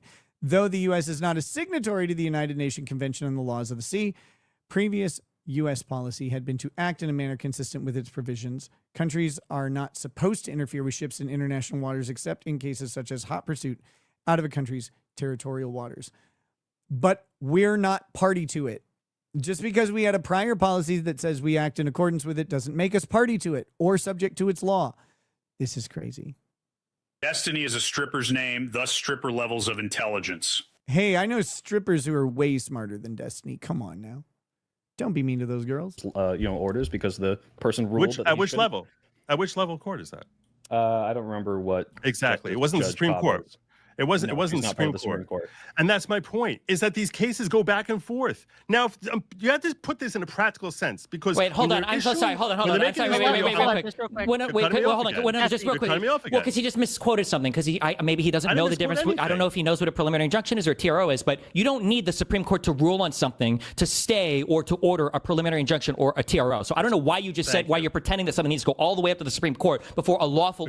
Whoa. A preliminary injunction doesn't determine the legality or illegality of an order. What are you talking about? Destiny's like, you look, you don't need the Supreme Court to... What? It is not actually an unlawful order until it is fully resolved in court and the appeal windows are over. What are we talking about here? These people are fucking dumb. Okay, just to be clear, go ahead. The next thing you said, I'll answer that question, which is a pretty simple question. Every time there's been a TRO that's been issued against him, Trump has fought against it all the way up to the Supreme Court. Every time. It doesn't. Hold on. Excuse me. Are you implying? Let me just be clear. Are you implying that if a TRO is issued as approved against you at a district or a circuit court, that if you violate the lawful command of that TRO, of that preliminary injunction, that if it eventually gets overturned to the Supreme Court, you won't face some kind of contempt or criminal consequence? Yeah, not if you're the president. These fucking cucks don't get it. Go back to Andrew Jackson. When the president mans up in front of the fucking Supreme Court and says, all right, boys, let's measure. He outmeasures all 9 10 times out of 10. Every fucking time the president has stood up to the Supreme Court, the president wins because the Supreme Court is obeyed at the whimsy of the president because he's the goddamn motherfucking president of the United States. And those unelected 9 give a legal opinion, and the president doesn't have to follow it because if he doesn't follow it, what can they do? Nothing. What can we do? Nothing.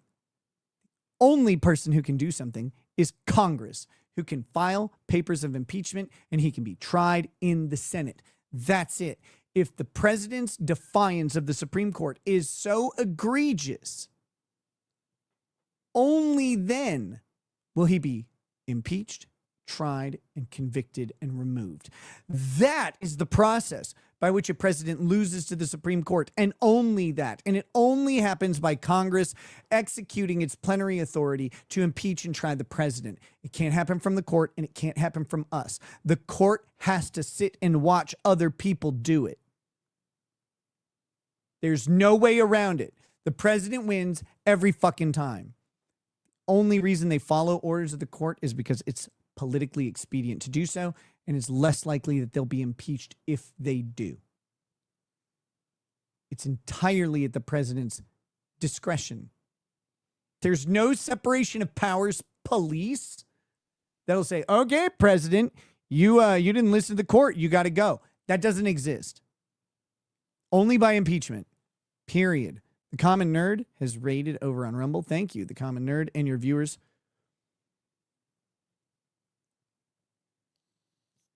Well, the court says so. The court says so. If the president wants to fucking whip it out in front of the court, they have to just look at it. That's all they can do. Andrew Jackson's famous quote was, "The Chief Justice has given his decision. Now let's see him enforce it."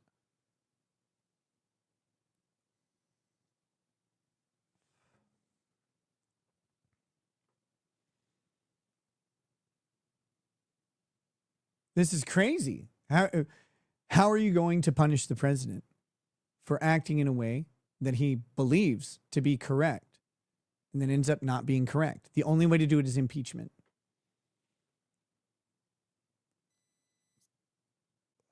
This is infuriating. Trump hasn't done that. He's actually bent over backwards. You want to know what Trump's Wait, can you answer that question real quick? Why can't you answer any question? Let him respond if he doesn't. He didn't answer the question. He just lied and said that Trump did do it, by the way. It was a huge issue with the immigration case where they ignored the order that was issued. You're lying because I have to correct the record. I'm not lying. They told the planes to turn around and they didn't do it, and they are... Joe, stop falling for his little personal jabs like that. Come on, man. We know you're not lying. Everybody knows you're not lying. He's dishonest. They're getting in trouble for the fact that they violated that TRO, even if it was eventually overturned at a higher court. How are they getting in trouble? How are they getting in trouble for that? What are they in trouble for? Court, you still have to listen to the orders of the court. You got to assume you'll win later on. This is exactly the point. Judge Boasberg, when he's sitting there trying to sit there, say, I'm in D.C. and I'm going to start directing the President of the United States as to what he can do with his military planes that are flying out of Texas and going south of the border. And I'm going to start telling him what he can do with these military planes. The audacity of Judge Boasberg in that moment was completely incorrect. Like a district court judge cannot do that to a president. Can't constrain him. Cannot.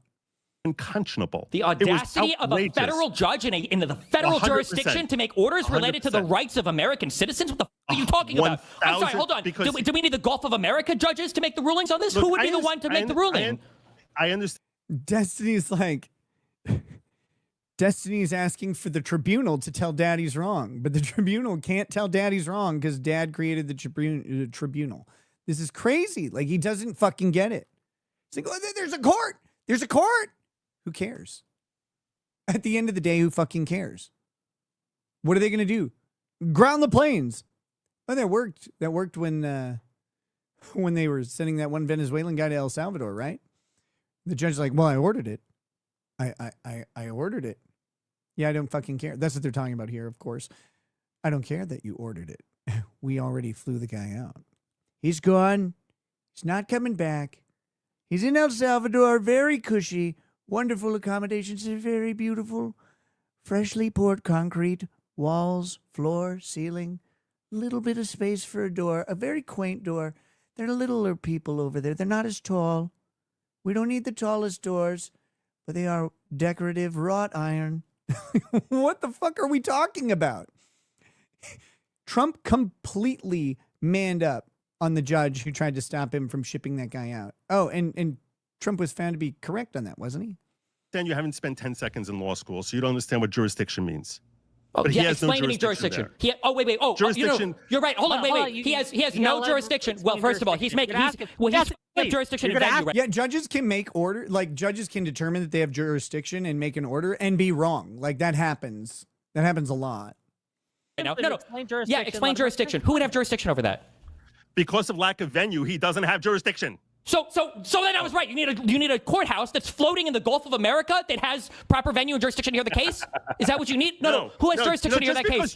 Tell me. Because you're ignorant about the law. See how he's doing the insults now? He has no argument. Who has the jurisdiction then? Which court hears that case? Which court hears that case? One name after another. Which court hears the case? Which court hears the case? Destiny, please. That would be. It would probably be a district court in Texas where it flies out of. No, it doesn't have to be a district court in Texas. Why not? What are we talking about? You've got really two jurisdictional options. The district court where the plane is leaving from, because that would be the district court that could exercise authority over the plane. Or you've got district court in D.C. where Trump is presumably present in giving the order. Maybe having jurisdiction. The district court where the plane is taking off from is the most likely outcome. You don't know where they fly out of. You don't. Counselor Destiny's coming here telling me it doesn't have to be there. Well, apparently the Supreme Court thought you're wrong. Maybe they should consult with you. You know the law far better than everyone else. You're sitting here mocking, saying everyone else is stupid or a liar, blah, blah, blah, blah, blah, and over-talking them when you have no idea how the law actually functions. And you're why did the court say that... Get him, Joe. Joe's fighting now on Destiny's level, which is when someone invites you down into the mud, you have two options, Bronca chose the leave option. Joe is fine. I'll scuffle in the mud. Let me get my bikini. Texas. Why did the court say that they had to issue it out of Texas? A Texas court had to hear it instead of the DC one. I'm sorry. Why does the Texas court? Why is that the proper venue versus the DC one? Because that's where the plane was. You fucking dummy. Then that's where everything happened. Because it's flying out of Texas. Okay. What was the issue that the plaintiffs brought up in the DC case? Which issue? Which DC case? The one that you're talking about, where they said that the Venezuelans that brought up the case. You have two distinct issues here. You have a DC judge determining that an issue related to immigration is unlawful. And then you have that judge trying to issue an injunction on a plane flying out of a completely different jurisdiction.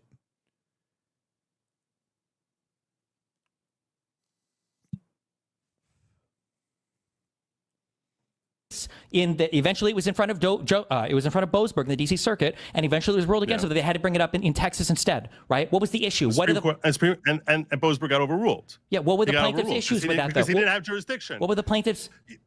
You're missing the entire point. It's venue. Okay. It's not venue. It's jurisdiction. The court has to.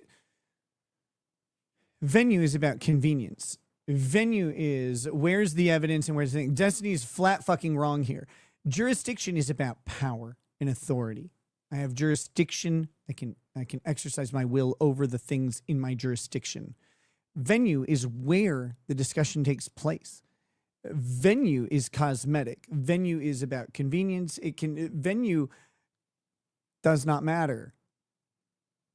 Jurisdiction, like legally, venue doesn't matter other than the convenience of the parties. Jurisdiction, does the court have the power to decide this? No, I'm not missing the entire point. You're misleading. You're misleading. You're misleading. Yes, but the issue was they couldn't choose a proper venue because the people had no notice about where they were being flown out to. That was the whole issue, is that Trump issued this order on a Friday night. The plaintiffs. The Supreme Court said Trump was right. Charitard says, if only Destiny cared this much about comparator. I don't know what comparator is. Brought it to a court with proper. They could hear it federally. It was a jurisdictionally federal case, but they had to do it properly in a different venue because the government successfully argued in front of this joke Supreme Court that this was a habeas corpus claim and not the joke Supreme Court. There it is. See, Destiny's appealing to the Supreme Court, then he's calling it a joke and saying that their decisions are wrong as soon as it suits him for them to be wrong. Administrative procedure. But the Supreme Court's orders are law, like they are. And again, the president can ignore them. He wins when he ignores them because what are they going to do? Here's a don't do that or e. That doesn't matter. Claim, okay? But the issue is that but the issue the plaintiffs had was that they didn't even know. Well, hold on, I'm not even. How have you not made your Let point? him respond, please. He lost his teammate. His teammate decided that, whatever. I don't know. Okay, so then the question: if it would have been a Texas court, then would he have said a Texas court could have turned the planes around? Good logic, please go ahead. It's an interesting legal question as to whether or not they've. Oh my God! All right, sorry. See, Destiny doesn't like how lawyers start their answers. It's an interesting legal question. We don't actually know the answer. Nobody does. The Supreme Court had to come in because it's a novel legal issue. You asked me, and they didn't know the answer either. They had to come up with a new one. They had to not make up, but they had to make an answer. It didn't exist. Question. I'm giving you a fair answer. Okay. You asked me a question. Give me an answer. What I'm saying is, you assume that courts are God, and I assume the courts can tell you what the law is. I'm sorry. Trump is God. The courts don't. Only the Supreme Court gets to tell you what the law is, and that's an extrajudicial authority that they took in Marbury versus Madison. It's outside of their Article 3 powers. It's actually unconstitutional that the Supreme Court gets to say what the law is, but they said it. They said it. And everybody's just like, okay. It's like it's like this shitty little cousin that you have to bring everywhere. Like, fucking fine. I guess we were going to ride dirt bikes or whatever, but your BMX is cool. Like, that's great. Rusty Shackelford says, comparator was the firefighter killed during the Donald J. Trump assassination attempt. Okay, gotcha. Yeah, I wasn't aware of his name. Sorry, I was in a bad headspace when all that happened. Like, I saw it, but had other stuff personal going on. So like, I don't know the detail. Like I saw the video and shit, but who cares? The Constitution. No, I don't think Trump is God. I think Trump is very fallible. I think he made a lot of mistakes. Perhaps, arguably, that he's not fascistic enough. Because if he was more of a fascist, if he was the fascist that the left claims that he is, if in fact he was, in that case, you wouldn't have Sarah Beckstrom dead right now, right? The reason this guy's here, I'm going to try to bring this back to the actual conversation, to the premise that we have here. Why is this guy here in this country? Everyone loves to say that Trump's court in April actually approved and gave him asylum. But the reason they ended up giving him asylum is because the way the law was built and baked specifically by the Biden administration was that unless this guy had committed fraud or some crime after he got here that he was convicted in a court of law for, they had to grant him the asylum. So they basically made it, they brought in all these millions of people and an Operation Allah. And Trump tried to undo those protections and the Supreme Court said no. And the OAW of where they basically say, hey, we're going to bring in all of these Afghanis. They basically, and then they assign them temporary protected status. What they basically said is, we're going to fast track you to getting you legalized here without any vetting. And then we're just going to basically say, oh, okay, you now can apply. And it's going to be impossible for a court to remove you because based on the way the law is written, and you have to follow what the law says, based on the law is written. Yeah, he does. So Trump had no issue. So Trump had no issue flying these people to Venezuela, some of which have been brought back now. He had no issue doing any of that, but he. I thought he flew them to El Salvador.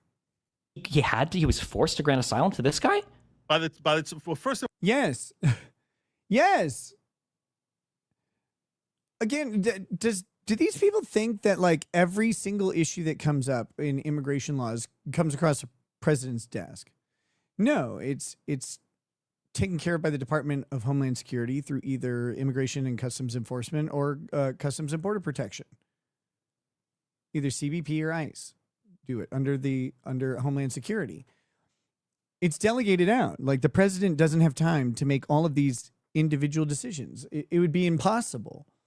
So yeah, they operate under function of the existing law at the time.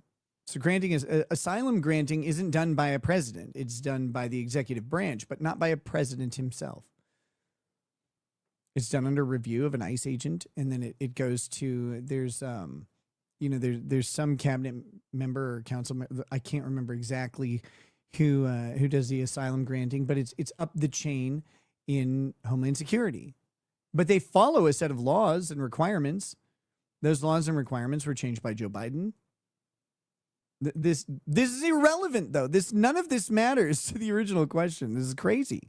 Foremost, like I said, Boasberg did not have jurisdiction. You see, you're trying to deflect over to that whole Boasberg situation. No, you literally said Trump has to follow the law. When you were just talking about how Trump doesn't have to follow the law like 10 minutes ago. No. I said the only reason that Sarah Beckstrom is dead is because he's not a fascist. Because if he was a fascist, why was that guy even there? Because Biden set up that it was impossible to legally remove him. He set up that it was impossible to legally remove him. That's my point. Let me just finish this point. That if Trump was the fascist he was and he wants all these people gone, he would have ignored the law and said... Technically speaking, Trump could attempt this. And they'd have a hard time stopping a huge amount of it, depending on how they actually attempted it. Because again, Trump is the sole organ of foreign relations. And so sending a bunch of foreign nationals back home who don't belong here is very, very arguably a foreign relations issue that's within the purview of the president. And so utilizing the military to do so. Now, this would be a very aggressive move. It may not be a great move on the world stage geopolitically, but that doesn't mean it can't happen. But presidents have to exercise some discretion. That's what Joe's saying. If Joe's like, look, if he wanted to do all this, he could just do it.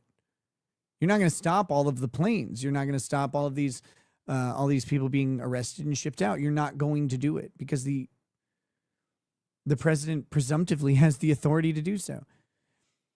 How can you say the president and the law enforcement apparatus of of immigration enforcement doesn't have the ability to arrest and deport presumptively unlawful or illegal immigrants? How are we going to say, no, you can't do that? You can't do that. You got to keep them here. No, I don't. Why do I have to do that? I'm sending them back to their country. I'll deal with their country's national leader. They're going back, though. If the other country doesn't like it, too fucking bad. We have nukes.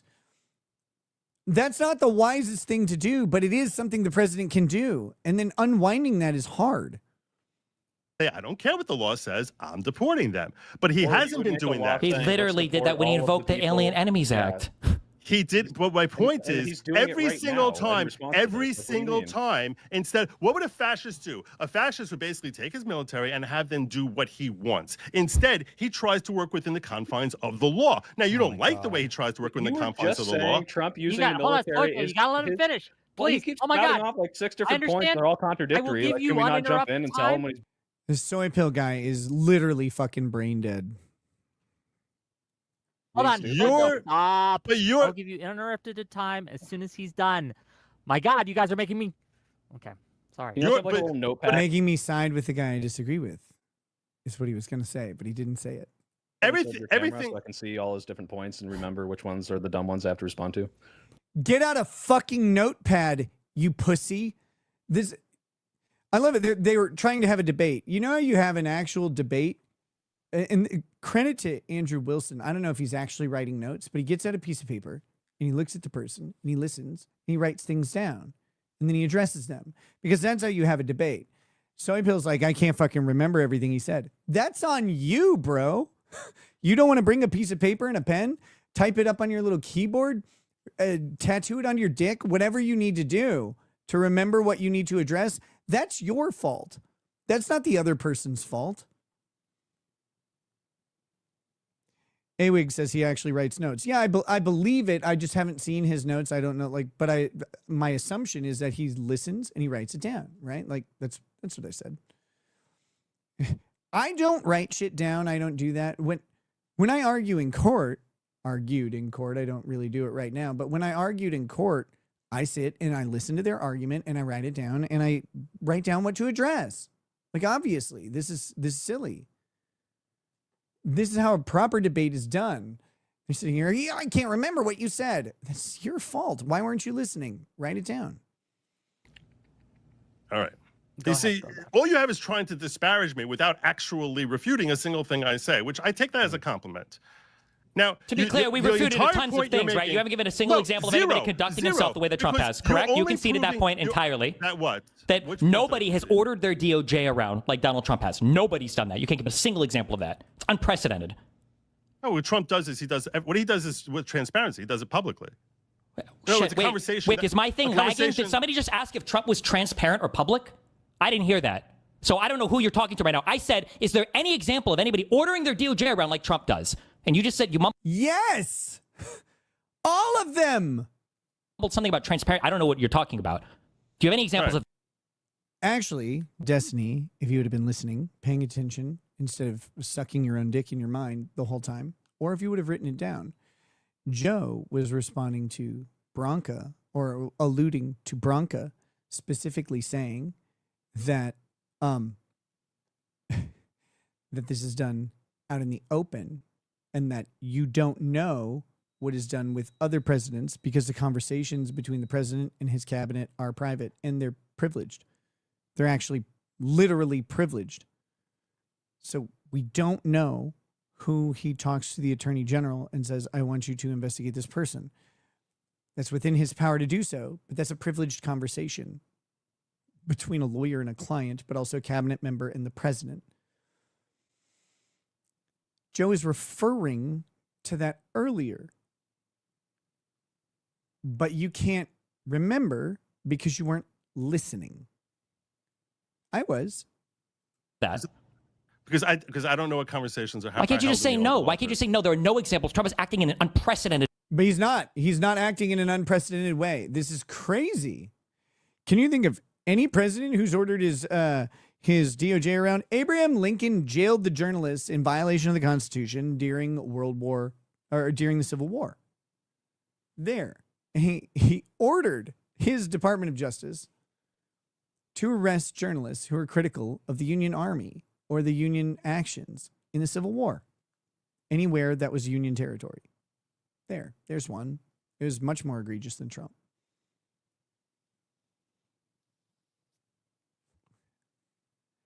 And to add some spice to it, it's funny because Abraham Lincoln jailed a bunch of journalists, or Abraham Lincoln's family owned a newspaper, literally not only jailing his political critics and political opponents, but jailing his economic opponents of his family.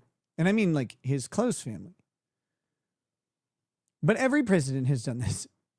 Every one of them. The crackdown on mob violence during Prohibition, the untouchables, like all that shit, like the direction of the president to his attorney general and his Department of Justice to do this. Like, what are we talking about? These people were targeted by name. Manner. I don't know that it is. He's assuming then, that every other then why president haven't has you? been Then why just can't as you bad, provide we a just never single figured it example? out. If this is so common, give me a single example of another president ordering their DOJ like this to arrest particular political opponents. Soypol just gave you the answer. He just told you what I said, that you pretended I didn't answer, but he understood what I was saying. Okay, no, yeah, but that's a stupid point. I was summarizing your stupid point. It's still okay. Well, you can disagree with me, but like, so can you say? So you say there are no examples? I can't look into every single government document. Therefore, I can't say for certain that no one has done what Trump has done, even though Trump is the only one we know who has actually done it. That's what he's not the only one. This is crazy. They're ignorant. They're arguing from ignorance, and they're demanding that Joe prove out the straw man that they've set up. But the funny thing is, just because Joe doesn't say it doesn't mean it didn't happen. He's the only one who tells you what he's going to do before he does it. He tells you by True Social, which you can. Does Donald Trump know about the existence of aliens? I don't know what you're trying to go to here. Well, I don't know. I mean, like, he hasn't said it publicly, so like I can only assume that it must maybe be true that every president. Again, a retarded point. Like this guy. They should late-term abortion this guy. President knows about the existence of aliens, and we can all just operate under that assumption instead of no, because we have zero evidence of it, and there would be no reason to assume it's true, right? I have no idea where you're going here. I have no idea what your point is. You are assuming that every other president has maybe done just as bad as what Trump has done with the DOJ, only because they've done it clandestinely. There's indicia of that. There's indicia of that. What's one example? Well, you refute the indicia, which I said, if you're weaponizing your tax agency, you think you're not weaponizing your DOJ? That's the first place you go is hey, let's harass them with taxes? There's not even that. But we're not talking about the IRS. I'm talking about the Department of Justice. Whereas the President of the United States told the Department of Justice on who to prosecute. Yes. Why is this hard? Just say there's no examples. That's fine. You can just say there's no. Just say yes. Because it's happened over and over again. And they'll say, what's the examples? And you say, it doesn't matter. It happens with every president all the time. What are they going to do? Whine about it? Examples of that in the public record. What's Jack Smith? Jack Smith was a special counsel that was appointed by the Attorney General. Yeah, but who's Attorney General work for? The Attorney General didn't communicate, but because you say who does he work for? Who does he work for? The American people. The Attorney General is appointed. No, the Attorney General works for the president specifically as the head of the Department of Justice. By the President of the United States. The Attorney General does not take, the AG does not take orders from the President on who to prosecute. Yes, he does. Really? Then why Merrick Garland just decide to appoint someone? Why did they not go through the normal confirmation process with Jack Smith? So much so that the case in Florida got tossed out because he didn't have jurisdiction to actually bring the case. The case in Florida got tossed out because Thomas wrote some incredibly stupid thing about how Jack Smith wasn't legally appointed or whatever. That was the only special. Again, here we go. Jack Smith wasn't appointed as U.S. attorney, so he couldn't be special counsel without being appointed by the or nominated by the president and confirmed by the Senate. He couldn't. A special counsel has to be a U.S. attorney that has been nominated and appointed. That process has to happen. Jack Smith wasn't that. Destiny, again, invokes the Supreme Court when he wants to, and when the Supreme Court disagrees with him, he suggests that it's stupid. Okay, cool. But it's still law. Prosecutor who wasn't legally appointed. But the reality is why wasn't he legally appointed? Why would he even need that special prosecutor when Merrick Garland himself could just go after Donald Trump? And also, this is all a pivot. Just say you can't. Because Joe Biden ordered Merrick Garland to prosecute Donald Trump. That's why. Because Joe Biden did the thing that Destiny says wasn't happening. I'd give an example of somebody going after a political opponent like Donald Trump has. No, what I'm saying is that if you're going after people with your IRS, you're certainly going after them with your DOJ. So no, you can't. Can you name any executive orders besides the ones written by Trump that have targeted particular people? Okay, so I see, and this is a debate tactic again that people like Destiny use. Whatever.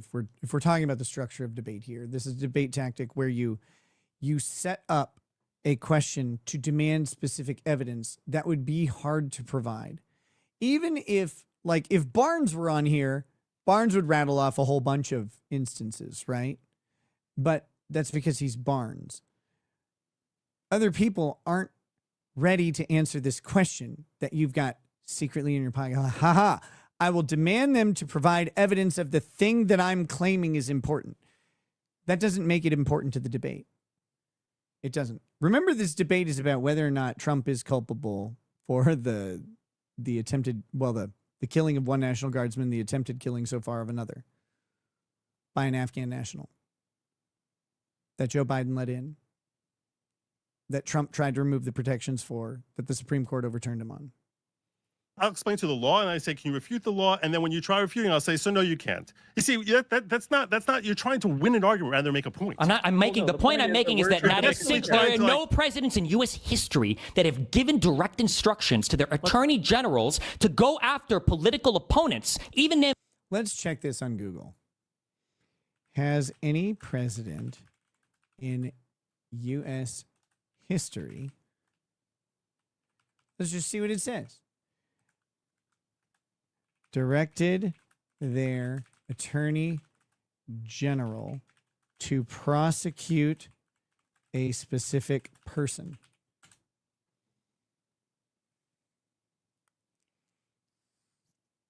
Oh, the AI says, while presidents cannot legally direct their attorney general to prosecute a specific person, which isn't actually fucking true at all. Here we go.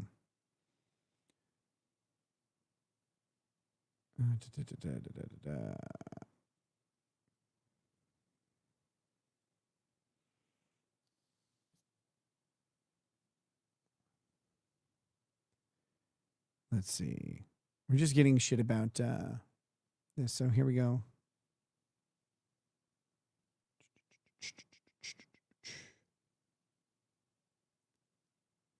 See, Destiny is clearly Googling this because this is what all of them say. But this is a wild accusation because obviously it happens. It happened with Donald Trump. It happened with Obama and then Biden ordering investigations into Donald Trump. We've seen this. People are talking about Roger Stone being targeted. Again, the mobsters during the Prohibition times were targeted specifically by the federal government. Like, what are we talking about here? I was just curious if Google had any answers. We'll have to dig deeper into that. I think there's probably an answer that's a little bit deeper in there where this has happened. It's obviously happened multiple times, but I think it's openly happened as well. They got the unqualified prosecutor that they want to use, the unappointed, unconfirmed one, the unconfirmed prosecutor to use to go after them. You think Alyssa Slotkin? You think Mark see this Kelly pivot? is a political? Do you see this pivot? No, I mean, do you see this pivot? I'm asking a question. What you just said. I'm not pivoting. I'm asking a question. What you just said.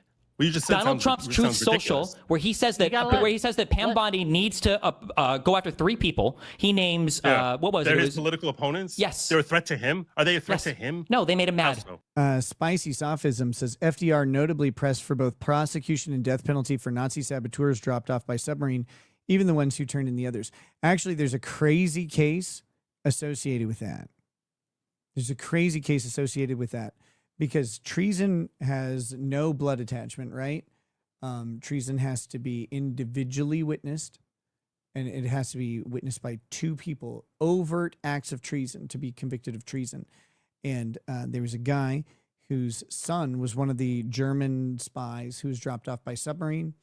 He left the United States. He came back by the submarine, and he came back home, and the dad let him into the home. The dad alleged that he had no idea that he was a German spy or whatever.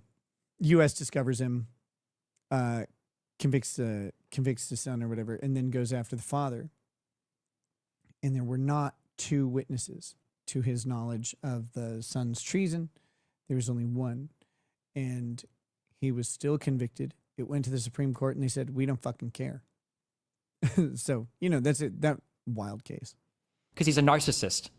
No, so I'm saying, so they're not his political opponents. They're just people who made him mad. Yes. Those are they're his political opponents. Yes. Why? No, what makes them his political opponents? These people are not running for president against him. He's not in any race. They're not in the same league as Donald Trump. That's Joe's point here. It's like these people aren't his political opponents just because they're on the opposite political, like the opposite political party doesn't make them his political opponents. Mark Kelly and the other people whose names I don't even remember because they're so not anywhere near Trump politically are not his political opponents just because they're Democrats. A political opponent is someone who you're actually, competing with in politics. So the president has no political opponents because he's the president of the United States and no one else is running for his office anymore? Stop. This is what a stupid argument that you're trying to make right now. Donald Trump targeted people on a political basis, not on a prosecutorial, not he thought they broke the law, and you can't give me any examples of anybody else. Except they did break the law. Kate Quinn, welcome, joining the channel here. We're up to 17 members. I think we're about to wrap this up. Because this is this debate. I've let this go way longer than I planned to. I will admit I'm mildly excited about like how this is going and what it looks like and sounds like. It's kind of fun, even though it's bullshit. I want to see if they ever get around anything. Like they got me hooked. I'm hooked.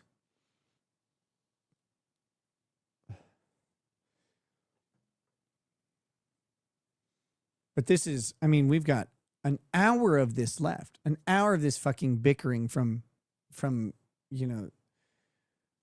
these women who just keep attacking Joe. And it's really unfortunate. I don't want to see Joe attacked by women. And Joe's trying to be very lawyerly, and he's kept his composure pretty well. He only kind of got down in the mud one time when he was making fun of Destiny, and he didn't really make fun of him. He just kind of mocked his mannerisms. Holly Movie Stars says, Richard Nixon, Saturday Night Massacre. Thoughts? Should have massacred more.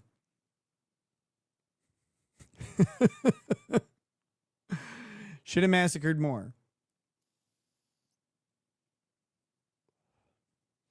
It gets annoying when they constantly cut out Joe and don't let him make any full point. Of course. You should have just given Joe some of your Adderall, Nick, so he can get on Destiny's level.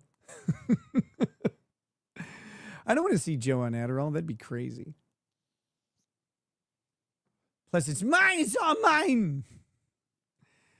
Anyway,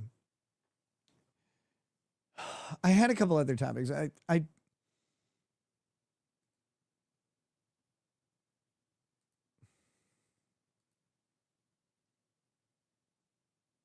don't know. I still don't know what to do with this picture. I still don't know what to do with this picture.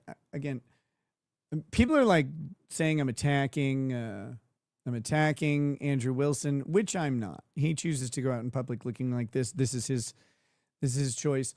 Did I find like the most unfavorable possible frame ever of Andrew Wilson? Maybe I did, but I didn't try. I just paused the short that I was watching, and that's what it was.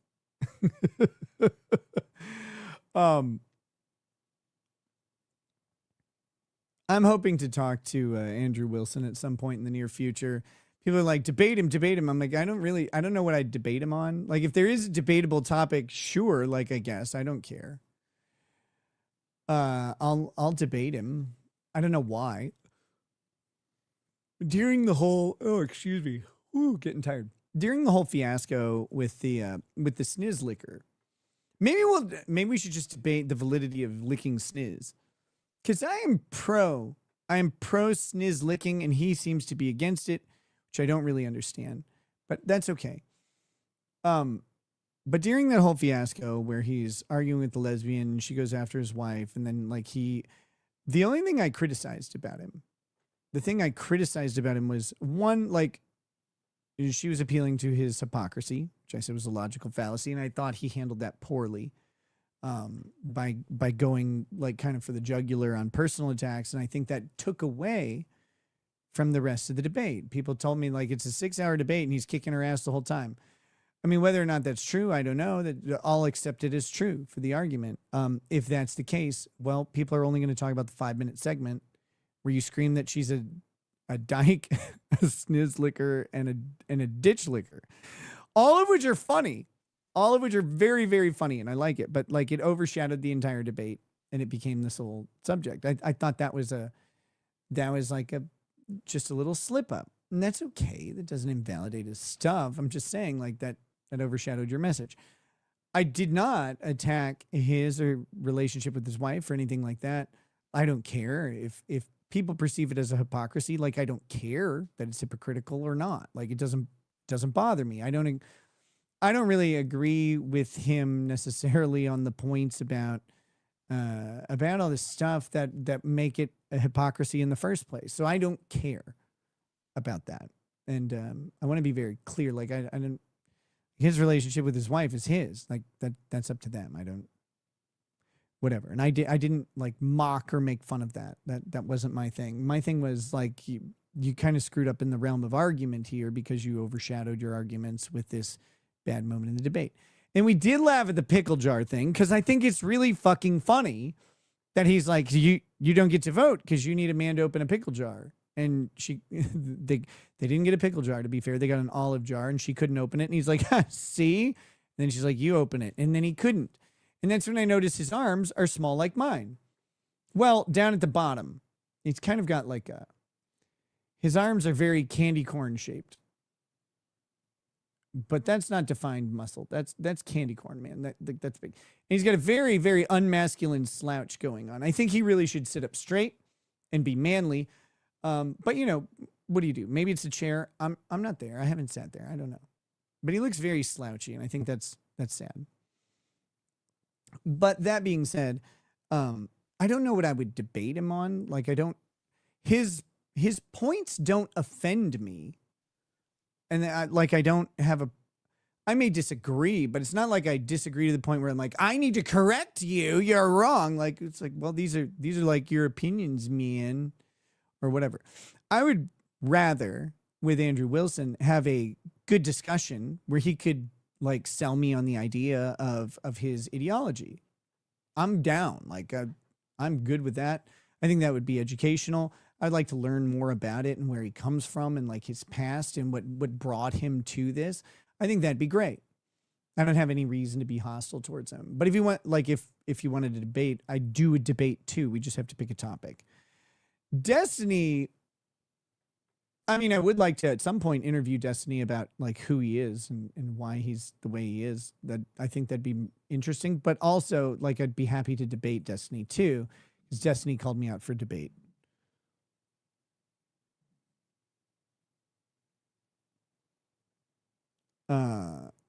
Scott Ease, Nick, if I timestamp this stream, will you spin it? 100%. Yeah. Anyone who timestamps, like if someone posts a timestamp comment, I'm gonna immediately pin it. I may even incorporate it into the YouTube video itself, like the description, so it makes chapters in YouTube. Like that is such a nice thing to do. That was on was that on Rumble? I don't know if that was on Rumble or YouTube. I missed the spot. But yes, that was on YouTube. You pinned the past member streams. Okay. So, Arclight Redux says, you and Destiny might get along very well. Destiny and I've been on his show to do some debates. There was one about abortion. I was right, by the way. I won. I just want to go back to that for a second. I was the only lawyer arguing that Roe versus Wade could maybe be overturned and wasn't good law. On that stream, there were like 3 other lawyers. I won that one. I won it in the moment, and then I was vindicated by the Supreme Court. Get fisted. That was that. And the other one, I can't remember what the other thing I was on debating with, but like we had some back and forth and stuff, but it was fine. Like it wasn't, there may have been some little mudslinging, but I didn't care.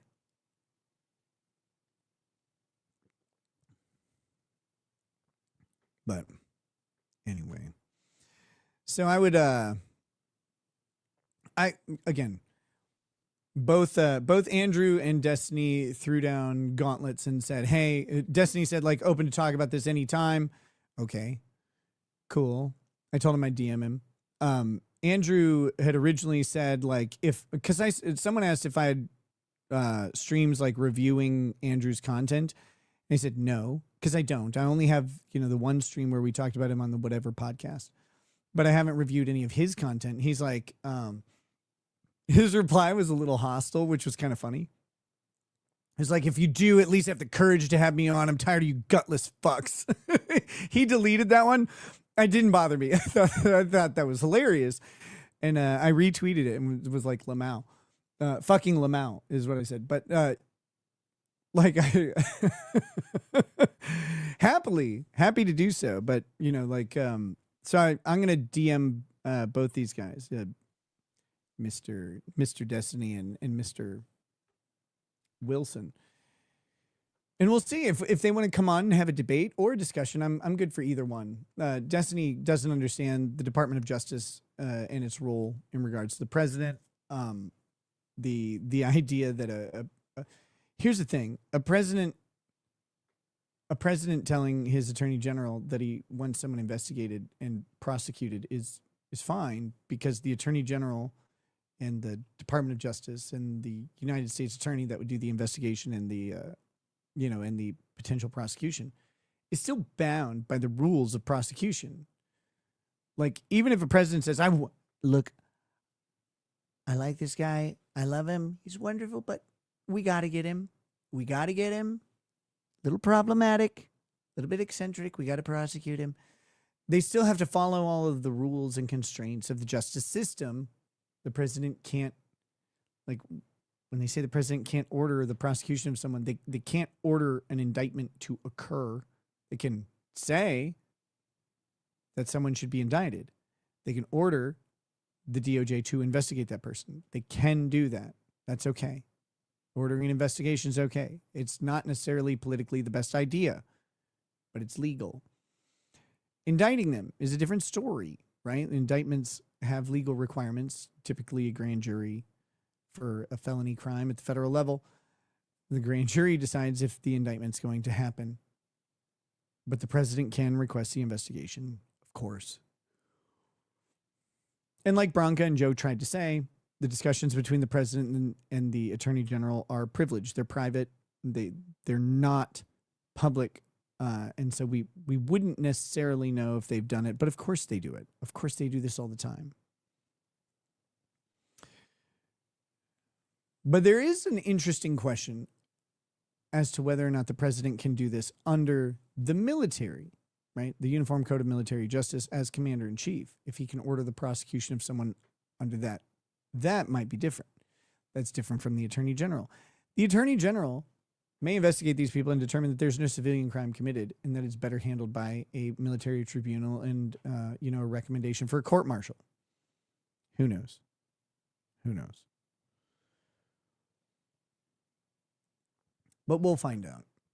The other two topics I had for tonight, which got overshadowed, I mentioned them earlier, but it is the war for the internet. The federal government is saying don't use VPNs. And the federal government is saying this because states are implementing age verification and bans of pornography. And so people are using VPNs to get around it. And the federal government is saying, don't use those. VPNs are about to be targeted by the government. And that's going to be a really interesting thing. Oh, you can't obscure where your internet access is. Why not? You might be committing a crime. Might isn't sufficient. But we'll see if Congress tries to regulate it. We'll see what happens. We'll see what happens with that. The other one is the music industry is trying to enforce internet service providers like Cox and Spectrum and AT&T and whoever to police the piracy issue and to police copyright. It's at the Supreme Court right now. That's a big one. Hopefully the Supreme Court sides with the internet service providers and says that they're not responsible for what their users do. Otherwise, we got a problem because let's say, depending on where you are, if someone in your area or neighborhood is routinely pirating, it could be shutting off your internet service to the whole area. Excuse me. Not just the individual, depending on how the network is built out and depending on how the law is applied. So this would be a mess. This would be a huge mess. And effectively, the music industry is suing the ISP civilly, saying they are knowingly allowing people, by giving them internet access, to continue piracy that they allegedly know is going on. Which is going to lead to one thing or another, right? Like the ISPs collecting data and reporting that data to the authorities on your browsing habits and browsing histories, which would be a violation of the Fourth Amendment, I would think, but maybe not.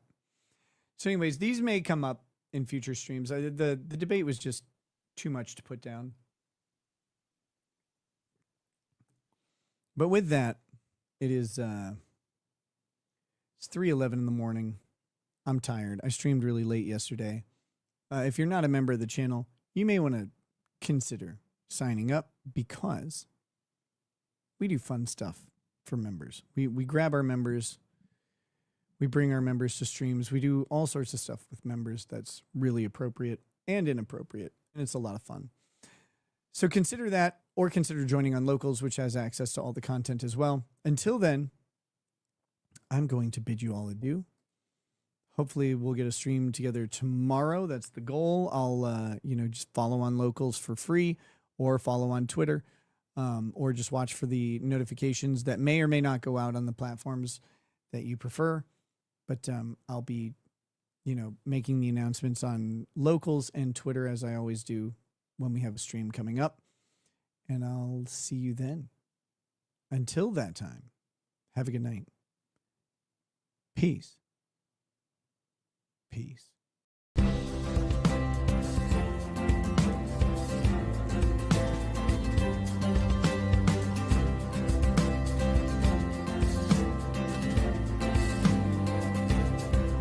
Oh, he drinks a fair bit, but you realize that it just helps get his noggin jogging along. With his glass by his side and his kids asleep tight, we'll hear some lost-splaining tonight. With his microphone muted, we'll laugh at this boomer until he explains it's all part of the plan. Watch his face become redder as he becomes meta, raging at idiots from Twitterland. From the white shores of Maine to the hills of Glenlivet, there's no one who explains the law better than Nick. So pour out a glass for the ones who have passed, to make the law what we have now. Oh, his lady is fair, and she handles herself with the grace of one who has borne many children. As the wife of a lawman, she makes sure that he has the time and the place to provide for them there. So pour out an Ardbeg, a Balmore, a Lafroig, the spirits flow as the ones who get unemployed. So pour out a glass for the tea post on Twitter, as we hear lost-splaining tonight. From the white shores of Nairn to the hills of Glenlivet, there's no one who explains the law better than Nick. So pour out a glass for the ones who have passed, to make the law what we have now.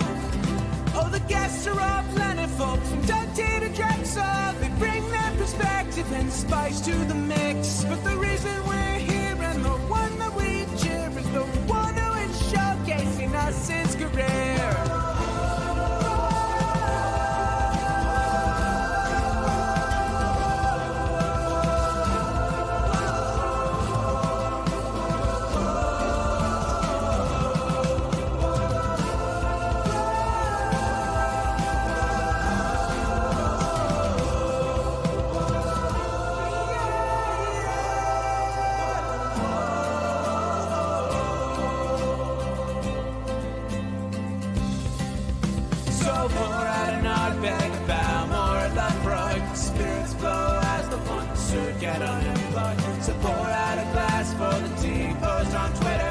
we hear lost painting tonight.